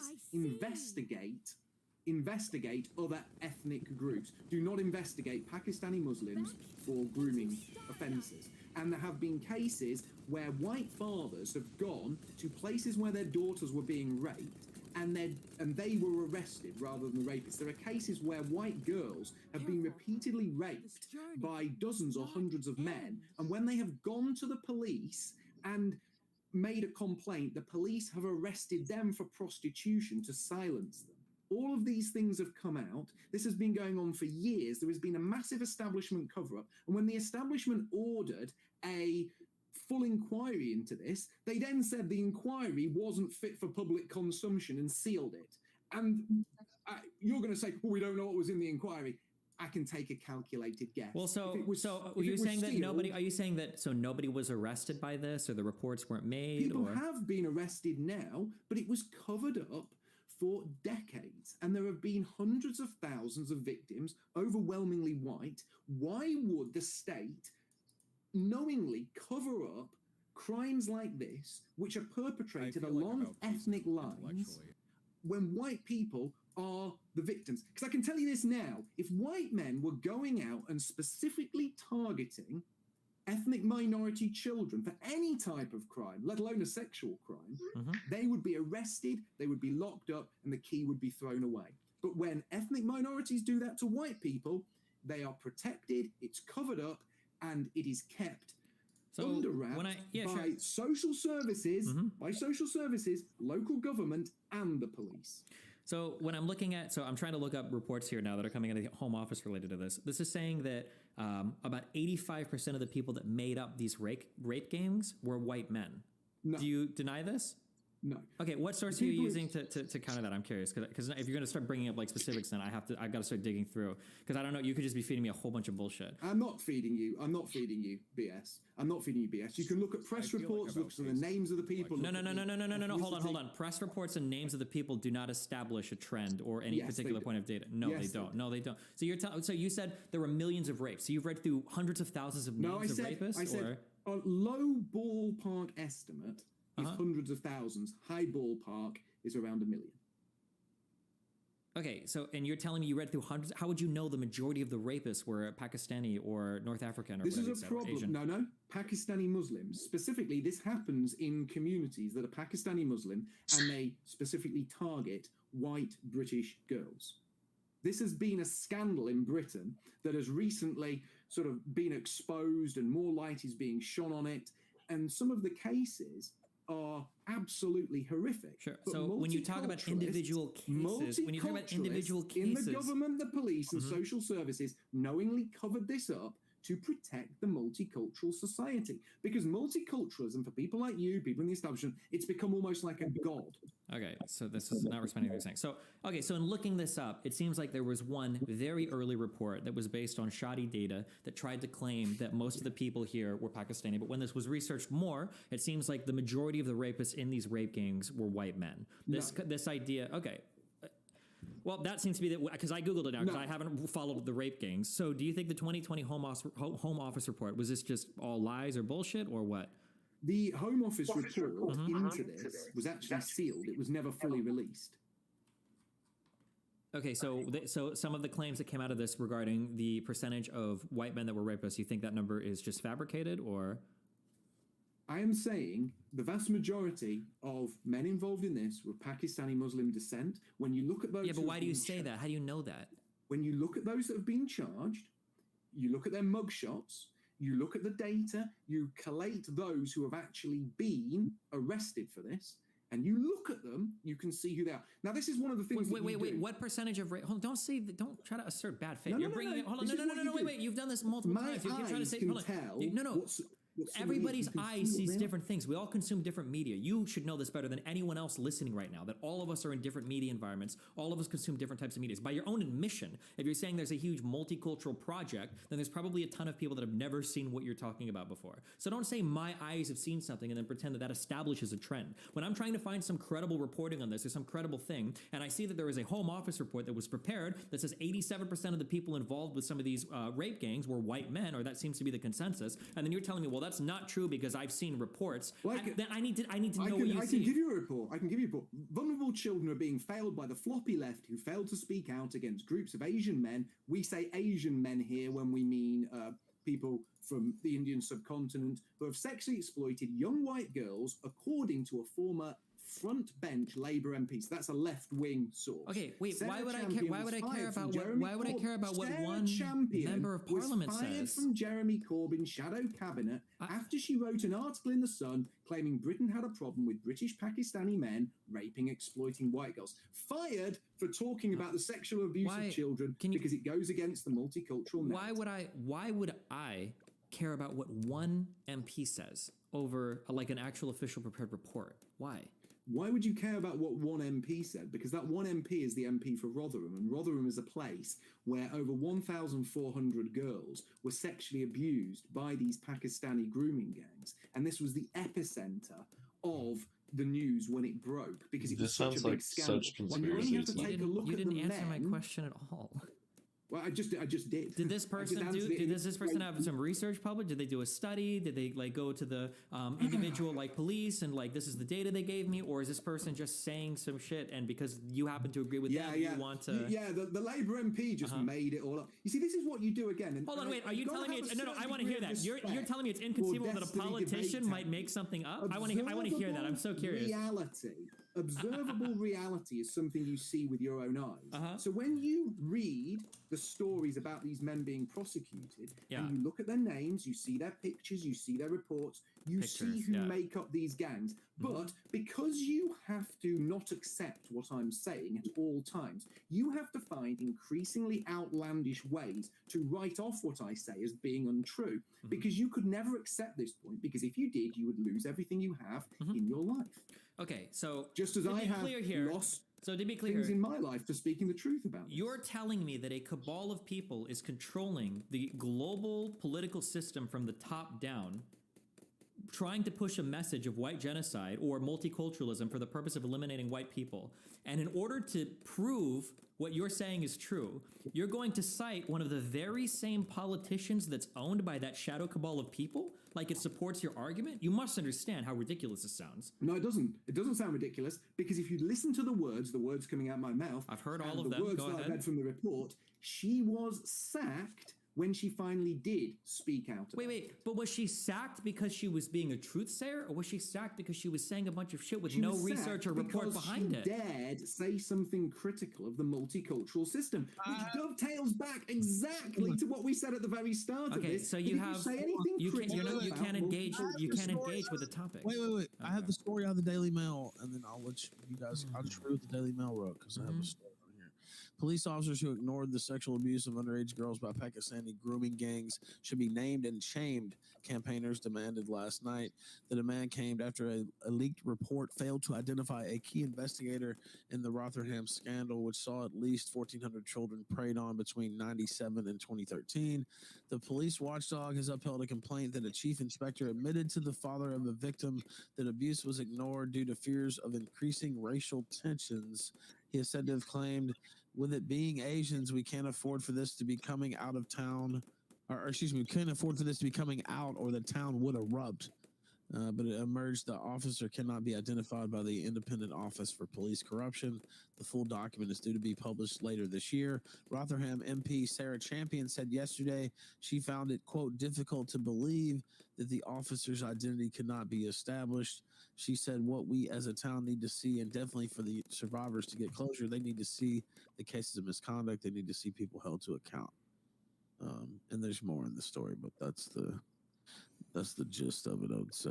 I just want to ask you this, Destiny. How many underage white girls have to be raped to ensure the multicultural society runs smoothly? How do you determine which members of parliament you trust when they say things? The point is... the point is you're picking and choosing politicians. I would rather look at reports and data and research than like, well, I saw all the reports on the Daily Mail.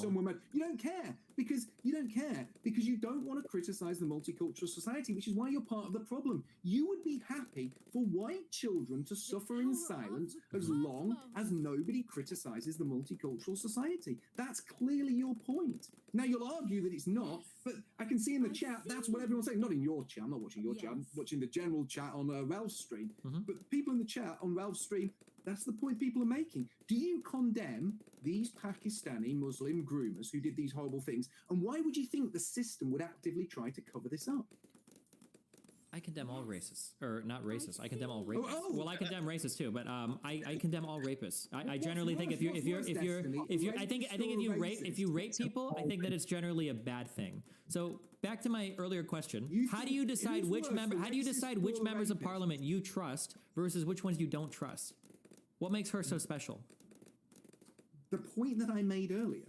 Yes. The point that when she finally admitted to the truth, she, like everyone else that we've spoken of earlier... Wait, how do you know that was the truth? Do you understand that you've put yourself in a world where if a politician says something you agree with, it's the truth? Okay, observable, common sense, it's self-evident. Do you know what? Do you know what you're like, listener? I'm just going to say this. Yeah. I could say on this stream that falling into the blades of a combine harvester would be a bad thing, and you would ask me for some kind of scientific or learned report to prove that with data. Yeah. Do you think the anti-intellectualism makes your point stronger? Like, you know, clearly falling into a combine harvester is a bad thing, but you'd be like, where's the Do you data? know why I actually know that you're incorrect? Is because I saw a lot of the reports coming out of those rapes, and I saw that they were all white men. They weren't white men. I saw them. I saw those reports. They were all white. You see, people, he's lying to No, you. I'm not lying. I saw them with my own eyes. I saw the reports. They were white men. You didn't see those? And when you're on the back foot, this is what the tactic. Reduces it to a mockery. I'm trying to illustrate the absurdity of your evidence. Let's say that both of us disagree. Let's say that we both put up with that. One at a time. Go ahead, Dustin. Let him get. Go ahead. Let's say we both disagree on what we've observed. How would we reconcile as two men of society, of culture, that have brains that we can use? How would we reconcile our observed differences here? What would we appeal to figure out who's right or who's wrong? Well, number one, the first thing we would actually do, and I've been on the ground in these places, so I actually know the truth. I've actually worked within these communities. I've seen the damage this has caused. You only have you seen anybody getting raped? Have I seen anyone getting raped? Then what the fuck? What does this have to do with anything? What it has to do with is the fact you are reducing the suffering of these people to a complete mockery. You're sitting there snickering when it's white girls getting raped. And I'm doing this for a reason, because obviously your people, the people watching your stream over on your YouTube channel, they're not going to agree with me. But this is a very, very illustrative point. I'm talking about these horrific crimes, and you're sat there snickering. And you're snickering because it's white girls and white people suffering. You would not be snickering away now if this was white men doing this to black children. If somebody was making an argument as ridiculous as the argument you're making, I would be snickering no matter what the supposed victim or perpetrator were. That's great. That's because you don't know who I am. You don't know what my background is. You have no idea. I've laughed about all sorts of stuff. You don't know who you're talking to, respectfully, okay? But I understand why you might think that. Oh, I do know who I'm talking to. What I'm laughing at is the ridiculous argument that I've seen some reports, therefore I have a better idea of what's happening, and I don't need to read any silly studies or any silly commission that might have actually gathered all of the police data and looked at the charges and looked at the abuse reports and looked at the victim reports. But instead, because I saw a few things that popped across my feed on the Daily Mail, and because there's one MP that said something that I agree with because I already agree with what she's going to say because this is my ideological narrative, that you somehow think that this is like a good argument. I don't know how you can't see that you're falling into the exact same trap that any person does, where they surround themselves with certain types of media and they only read the things they want to read and they only hear the things they want to hear. And then when I ask you, when I push you just slightly, because I don't know anything about this topic, I just Googled to see what would come up. And I'm finding that there were big studies done, or at least one big one by the Home Office, that said the majority of the rapists were white. I think it said 87% or 84% were white, and 87% of the normal population is white. So maybe a small underrepresentation of white people, but still, the vast majority were white. And then when I ask you, do you have anything that pushes back against this? Because I'm genuinely curious. And you go, well, I saw a lot of Daily Mail articles. You must understand, I can't possibly agree with that, right? I can't agree with your position there. You've given me nothing. Ralph was the one who brought up that. I cited the Rotherham case. I cited testimony from people who have left the police force. I cited testimony from a member of parliament. And I said, if you look at the names of the men, the names and the ethnicities of those who have been tried for this, it is not 85% white. You can see that. You only have to look at the data and actually look at it with your eyes, and you will see that. But what you like to do is you like to, move away from this, because this isn't something where you feel comfortable because it's, again, white people being the victims of the multicultural society. And not only is it white people being a victim of it, put that to one side now. Put that to one side.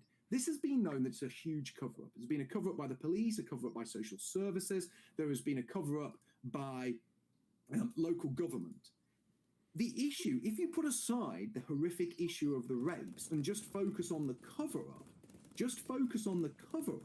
that is what I'm talking about when I talk about intentionality. I'm talking about the fact that the system itself, police, social services, the government, etc., will actively cover up crimes against white people to protect the multicultural society. And why did this scandal ever get out then, if that was always the goal? How did it ever make it? Why were any minorities ever arrested ever then? Because when you have something as big as this, eventually things seep out, and eventually there is pressure put on, and eventually... Why couldn't they just keep deplatforming people? Because keep silencing when people? too many people know about something, it comes to the fore. And this did come to the fore. But there had been a massive cover-up before this happened. And there are a lot of people in Britain who have campaigned on this. There are a lot of charities that have sprung up. There are a lot of people who push back against it. And the people who push back against it, I don't like all the people who push back against it. I don't get on particularly well with Tommy Robinson, but he pushed back against this. He exposed a lot of it, and he was deplatformed. He basically had his life ruined because he spoke out against these grooming gangs. Now, I don't get on with the fella. He doesn't particularly like me because I say things about certain groups that he fetishizes, but he is right about grooming gangs, and he lost everything because of it. And many people who were in social services, many people who were in the police, many people who were in local councils who did try to do something about this, lost their jobs or were basically completely silenced and hounded out. Because there is some intentionality here. In the same way that people are banned off social media, people are banned for blowing the whistle when white people become victims of the multicultural society. And I'm saying to you now, and to everyone here, not just the people supporting me, but the people supporting you, that when white people become a minority, they will be increasingly treated badly. They'll be treated worse and worse, and eventually they will be a hated minority who are picked on and are victimized. If this is happening to us now, when we are a majority, it is only going to get worse when we're a minority. And that's why I advocate for our interests and for white people to remain a majority here in Britain. This is our ancestral homeland, and I want us to remain a majority, and I don't want us to be victimized by this multicultural system. So the stories that you're telling me are nice, but I think the fact of the matter is that you just don't seem to have a good understanding of the child sexual exploitation scandal. It seems like you're picking and choosing from a few Daily Mail articles that you've read. You, in your mind, decided that the majority of the rapists were, I guess, Pakistani or from the Indian, I don't know where you said they come from, but mainly men from that Asian part of the world. But there's just, I can't find anything to support this. So, I mean, like, if you think that is the case, that's fine. But, I mean, it sounds like you're just as, like, dug into your particular little media bubble as anybody else might be dug into their particular media bubble. It sounds like there was a real scandal, but it sounds like the majority of the people that were raping these people were white men, even though you might have seen 14 names, or you might have seen other people, like, oh my God, I saw 10 different people that raped them that weren't white. That doesn't establish a trend for what you had originally talked about, which was the hundreds of thousands or millions of white women that were being raped. It seems It's time to create your own high. Time to try something new. It's time to own your power.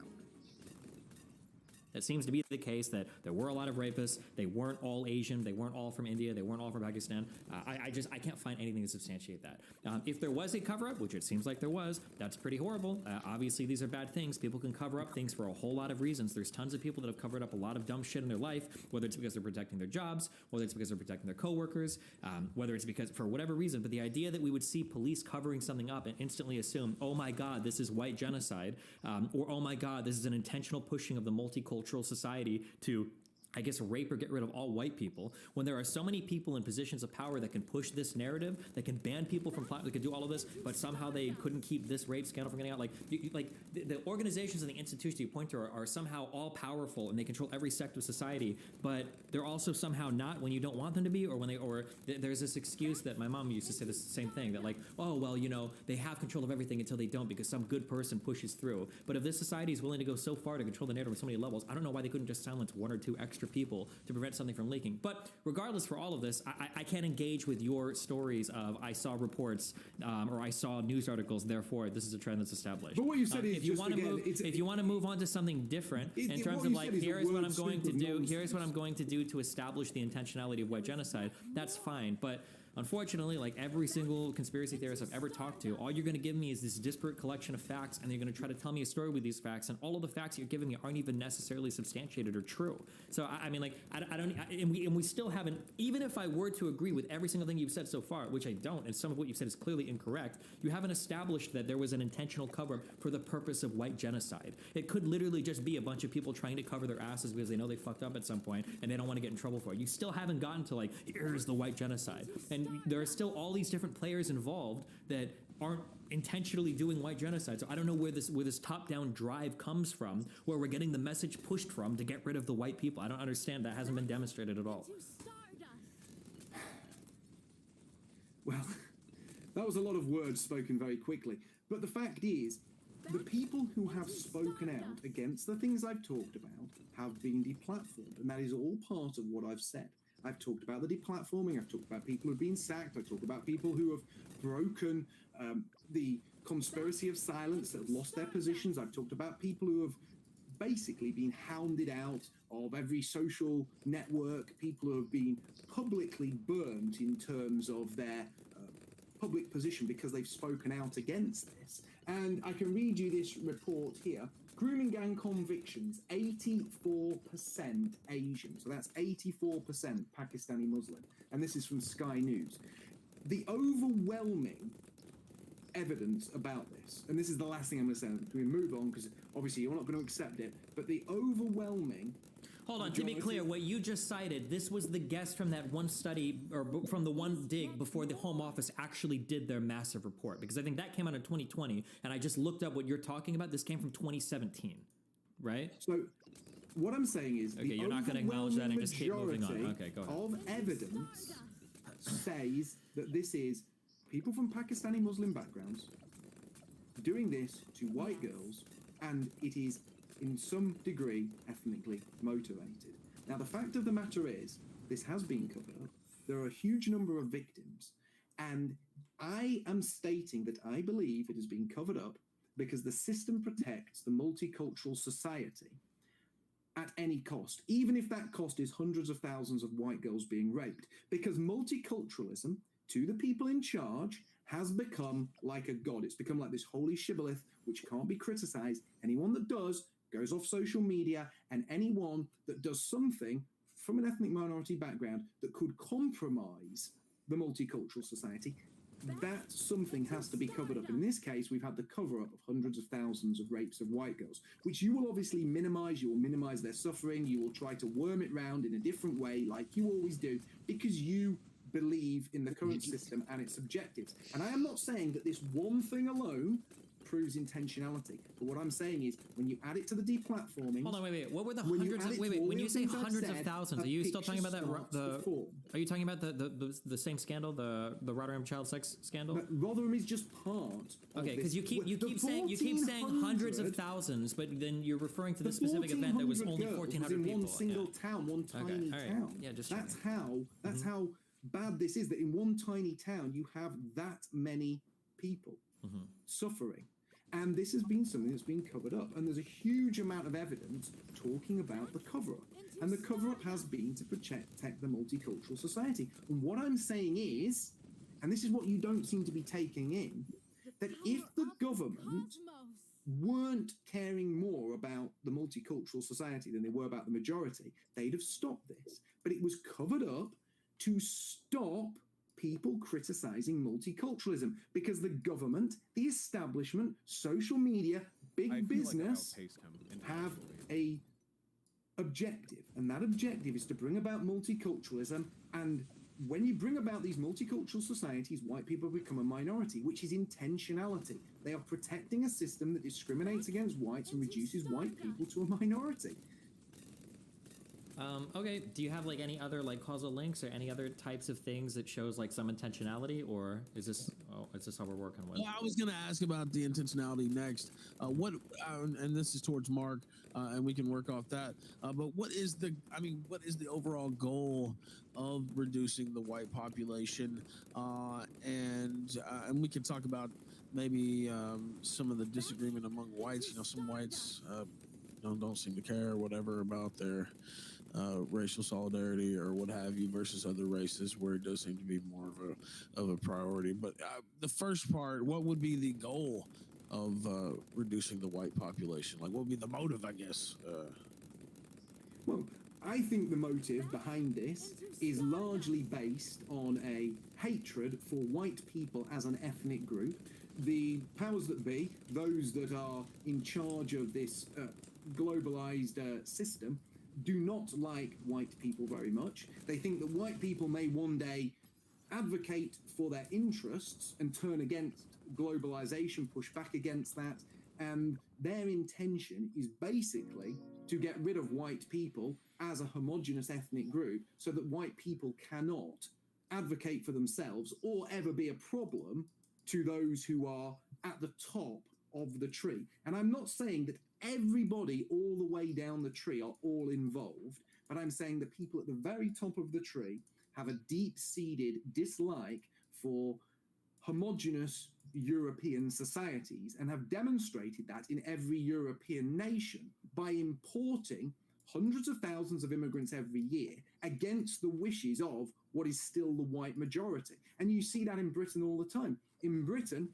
every time there is a general election, the Conservative Party usually do quite well. They usually win general elections, and they win it on the basis, or one of the bases, that they always say they're going to clamp down on immigration and never do. We live in an illusory political divide where both parties essentially claim to stand for different things but really stand for the same thing.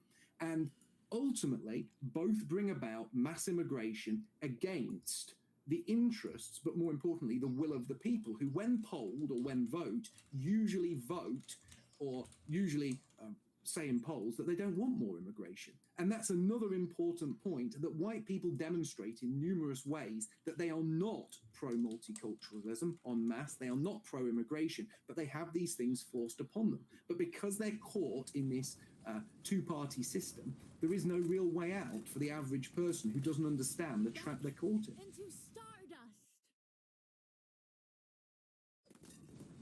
Focus your energies.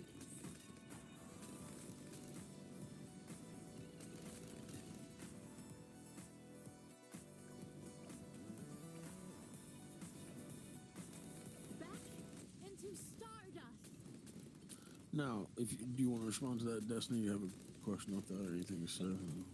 I get, like, the problem with all of these types of conversations that somebody presents a conspiracy theory, it's essentially a story of a bunch of facts that are collected, but there's like nothing for me to actually like prove or disprove. Like every single thing that he talks about could be like adequately demonstrated by the fact that there are a lot of people that feel bad about a history that white people have had oppressing certain groups of people, so people have moved in like different cultural directions to try to rectify that. Like whether you think that is cringe or not, it's just as valid an explanation, and it doesn't require me to believe in any sort of grand overarching narrative that he can provide absolutely zero evidence for, rather than me trying to infer from a whole bunch of different little like factoids or stories that there's some intentional thing going on.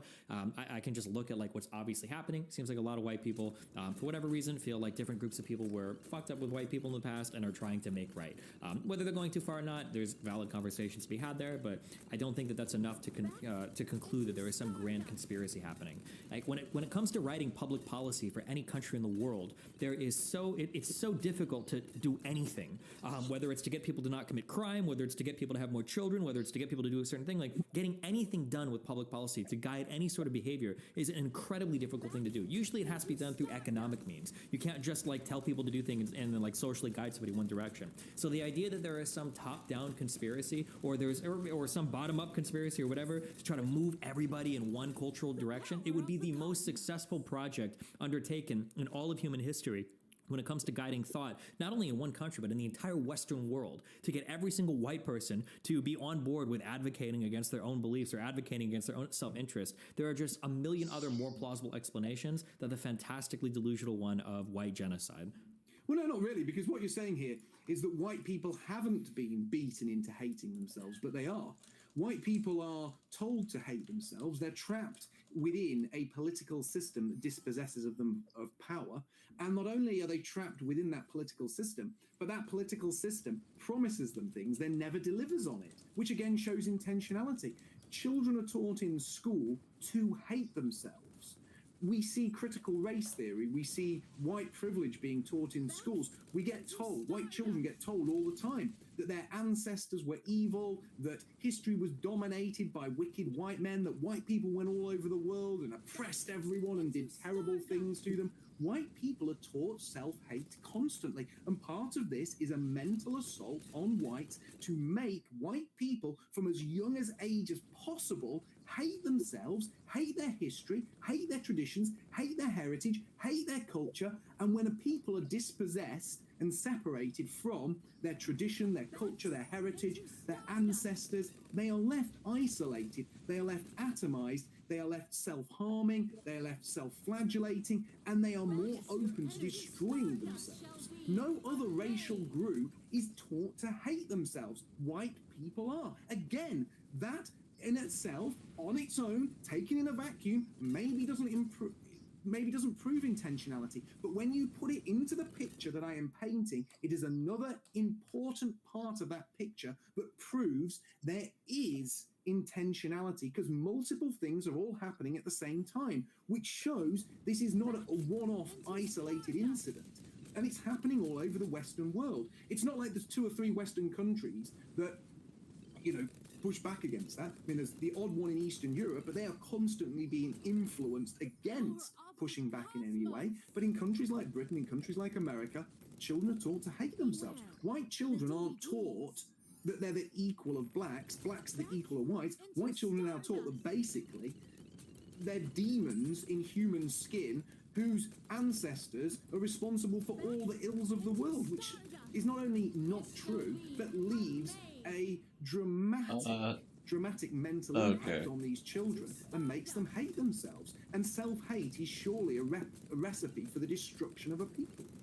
All of the things that you've described, though, whether they're implemented at the school level, the company level, or the national level, can just as adequately, if not more so, be explained by white people that have been really taken in with ideas related to social justice. The idea that it is undeniable that white people have, throughout most of history, been in positions of oppressor or owner of other groups of people. It's not really surprising that at some point, as people become more socially aware, that they decide to, okay, well, for the rest of the world that believes that slavery existed, right? There are going to be groups of people in the Western world that are white that think, hey, maybe we should do something to make amends for this. Now, again, if you want to debate any particular policy, or if you want to say whether we should or shouldn't do this thing, that's something that I would be interested in discussing. But the idea that you can take a collection of white people that are trying to do something to elevate or do something to make amends to other groups of people that they feel were oppressed in history, and then to try to turn around and say, well, actually, they don't actually care about that at all. They're just trying to do white genocide.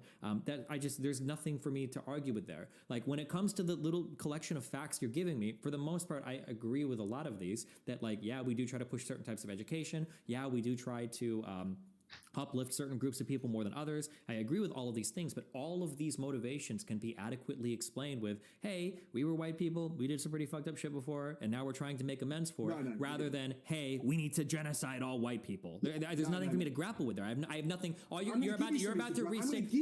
What you're about to do is you're about to restate every single thing you just said. You're about to give me a collection of things that white people do to make them hate themselves, and you're going to say, therefore, white genocide. And I'm going to give you the same response that I just gave you right now. So go for it, Mark. I'm going to go for it. Okay.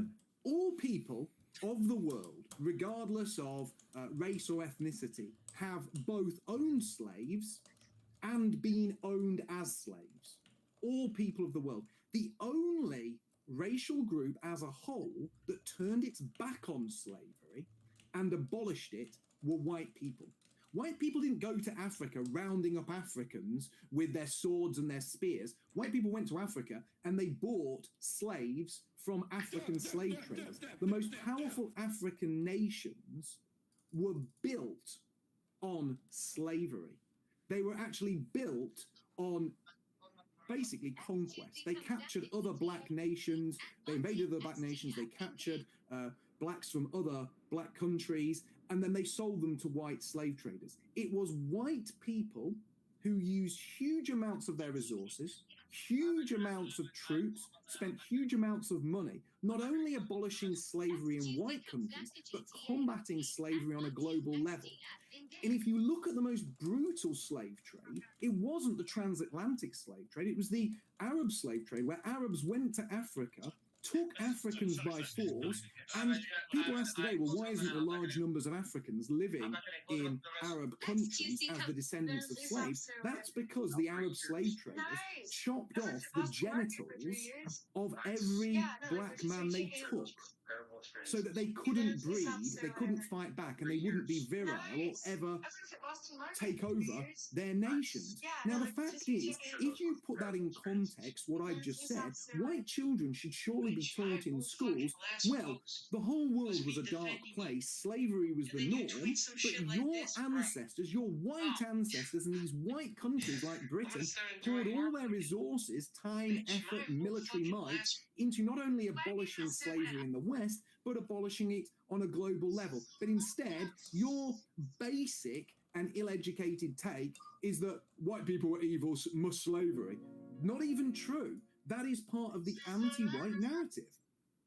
So I've never said that white people were uniquely owning slaves. Slavery has been practiced about the entire world. It's my understanding every group has participated in it to some extent. But I think that white people were in a unique position to benefit from slavery, such that those countries advanced far faster than most of the other countries that did enact slavery policies, I guess. So when you look at the United States, you look at Western or Northern Europe, these are places that exploded off the backs oftentimes of imperialistic behavior, oftentimes of exploitation of foreign colonies, oftentimes at the expense of slaves and their country. When you want to say that white people were the only ones that abolished slavery, yeah, sure, after they had grown massively while benefiting off the backs of slavery. It just so happens that the other people that were utilizing slaves didn't happen to grow to the same level that white people slave-owning areas were. Not concerned about that. Whatever empire in Africa you're going to bring up probably didn't match the height of the American Empire in the 1800s. That's going to be my guess. I might be wrong. Maybe you're about to point out to me that there is a Wakanda that exists in Africa that I am uneducated about, but I'm pretty sure that is true, that white countries grew in both military might and economic might and social power far faster than any of the other civilizations that were utilizing slaves in order to grow. So it's not surprising to me that these places that have advanced into highly industrialized, highly educated places would become a bit more cognizant of the sins of the past and have tried to make up for that through a variety of means before other countries that are still impoverished have. So, yeah, none of this, again, is an argument towards white genocide. It's just an alternate retelling of history where you try to cast white people as the good guys because they're the ones that happen to industrialize quicker and grow out of a slave-based economy versus other countries. So white people pouring their money, time, military resources into stopping slavery, not just in their own countries, but on a global level. And slavery still exists in Africa today. It doesn't exist here in Britain. There's not an industrialized system of slavery. You can't go into your local market and buy a slave. You know, in Britain, well, you probably will be able to in 30 or 40 years' time, but not at the moment. White people slaves, right? Of course. Yeah, we put all of that time, effort, money, and military might into stopping slavery. Surely white children should be taught that their ancestors did something great, but instead they're taught that their ancestors were the bad guys. Why is that? Why is that?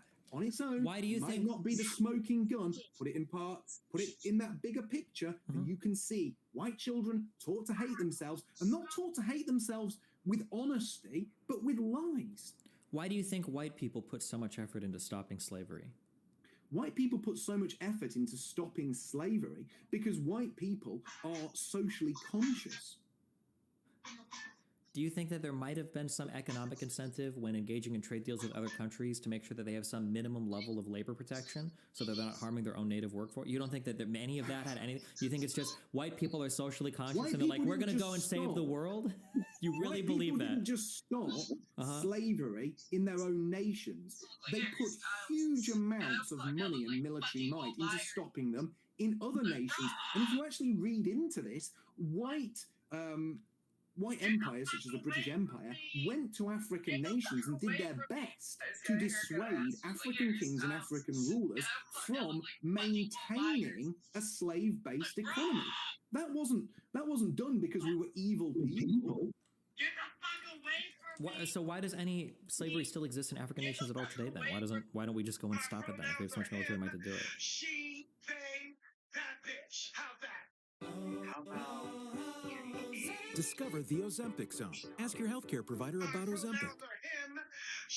We do our best to stop slavery. White people have done their best throughout history to stop slavery. That is a fact. Do you think we're doing our best right now to stop slavery? The British Empire spent combating slavery on a global level. That was an unprecedented effort to prevent slavery. It was an unprecedented effort to stamp it out. Yet British children are taught that instead of being proud of their ancestors for doing that, they should hate their ancestors because their ancestors actually we literally still trade with countries that like utilize slave labor essentially to produce their goods and services. I just don't understand where you think this like moral superiority of the white race comes from. Well, I just explain where the moral superiority comes from. That we are the only people on a racial level that rejected slavery across the whole of the Western world. We rejected slavery. Once our economy was adequately well, we after a war we did, right? But we also only did so after building up our economy pretty sufficiently on the backs of slaves. Like once we hit like certain levels of industrialization, we were able to replace a lot of the slave labor with other sorts of technological means. We were able to do it. But who's to say that any other group of people wouldn't have had they had the same opportunities? I just think it's kind of silly or a little bit naive to say that. That's a silly point, isn't it? You're saying, other people would have done it eventually, but they didn't. We did it. We did it, and that's the point. We did it, and that should be taught in schools. If you're teaching, do you think that we do? First of all, we do. Wait, do you think they don't teach about like historical? Do you think we don't teach? Do we not teach about like Abraham Lincoln in school? What do you mean we don't like? How do you think we talk about how slavery ended in the United States? Of course, we teach this in schools.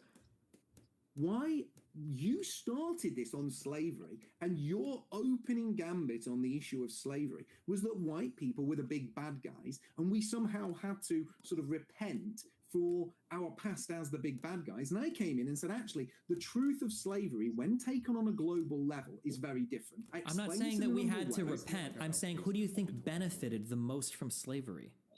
Who do I think benefited the most from slavery? Is it the wandering African tribes, or is it the United States that has the largest military in the world? That don't weasel out. Who benefited the most from it? Do you think it was generally? Do you think it was generally white countries or black countries? People who owned slaves benefited from slavery, and they existed all over the world. Arab nations, Arab rulers. Which race of people do you think benefited the most from slavery? I don't think it was white people. Who was it? Not at all. It's not white people. Well, who was it then? I'm curious. White people aren't benefiting the most from. I don't know who benefited the most. But it definitely wasn't us because we're the ones who told to hate ourselves. If you don't know, wait, how can you know that it wasn't white people if you don't know who it was? Down over something that we were minority stakeholders in. Who? I don't know how you can say that white people. How are you so confident that white people the most? Well, if you look at the white people that owned the slave ships, I would possibly disagree that you should define them as white. Okay. So you disagree that white people benefited the most from slavery. I'm guessing you don't want to say black people benefited the most from slavery. I just, in a roundabout way, to save your YouTube channel, said who I think benefited the most from slavery. Channel. Okay. Okay, well, what else do you want to talk about? Well, I think this was very indicative of your mindset. So you don't think that white children should be taught anything about the role their ancestors played in ending the slave trade and shouldn't be proud of the fact that their ancestors made that bold move ahead of anyone else and made a global stand against slavery? I think we probably should be taught how slavery ended in the United States. That's perfectly fine. Seems a little bit weird to be ultra proud of it, though, when it was only after we built up a ton using slaves. But I mean, yeah, obviously we should be taught history for what happened. Slavery has been the human norm. We are living in an exceptional time where slavery isn't the human norm anymore. We broke a human norm that had existed from the beginning of time. That's great that we did it once we had grown massively from it. Do you think it was a coincidence that it was the more industrialized North that was able to fight against the more agriculturally based South in order to end slavery? Like, yeah, we did it, but I'm just saying it's a little bit weird to try to like take so much credit for it after massively benefiting from it or profiting from it.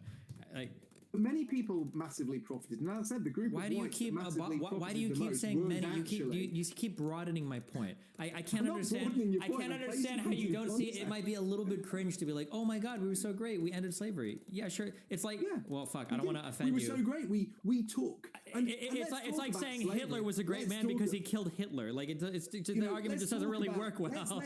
No, because white people didn't invent slavery. We've been around this one. Slavery was the accepted norm. Sure, Hitler didn't invent Hitler. I'm just saying that's great. I understand. We're not talking about who invented slavery. We're talking about the civilizations that massively profited from it. And it seemed like a lot of white civilizations that were highly imperialistic. A lot of civilizations benefited from. Sure, but the most successful ones seem to be the white ones that were leveraging slaves for a lot of early labor. Well, in the UK. Are they punished for using like slavery, just having it at a key moment, right? When industrialization came in, you know what I mean? For the based point. Well, you know what I mean? Like, they kind of just were doing the slave thing, like, right at the right time when it really paid to have some slaves, and you kind of project that way, right? Like, yeah, that's why I'm just saying it's a little bit weird. It's like pulling your dick out of somebody after you've finished on them, and you're like, you know what? Now that I'm done raping this person, rape is pretty fucking bad, and I'm going to take a strong stance against it. Like, I mean, that's great that we did, but that's great that we did. It absolutely is valid. Come on, there's a reason why the people that were fighting against slavery were literally the more industrialized North versus the more agricultural South. Like, there's a reason why it was only once white civilizations had hit a certain level of capital being able to outperform human labor that it was so much easier to push against slavery. Like, we got rid of it. That's great. It's awesome that we did. It's awesome that we did. But I'm just saying that, like, it's a little bit hard to, like, gloat around and take a lot of credit for it when you've used tens of millions of slaves prior to that. It comes off as a little bit self-indulgent, I would say. How many slaves? Because you see, the slaves that went to America in the transatlantic slave trade were dwarfed by the slaves that went to Arab nations. But we don't teach that in schools either. We don't teach about the brutality of the Arab slave trade. Why not put it all in context, all in proper historical context for children? Why just teach white children what you started with, that they should be, feel bad about it? The whites, the bad guys. Is somebody in here defending the Arab slave trade? No, but who are you talking to? Talk about a historical event and you take certain parts of that out of context to make a particular group of people look like the bad guys when they really weren't, that needs talking about. And what you're doing is going along with that narrative. And I'm saying there shouldn't be narratives taught in schools in the West that make white kids hate themselves. It's simple. I think you can part of the white genocide plan. Okay, so I'm American, so we probably are going to majorly spend most of our time learning about America and probably Europe as part of our history in the school system here. If you want to talk about like Arab slavery, if you want to talk about like the idea that I have to talk about every single bad thing that every single other group of people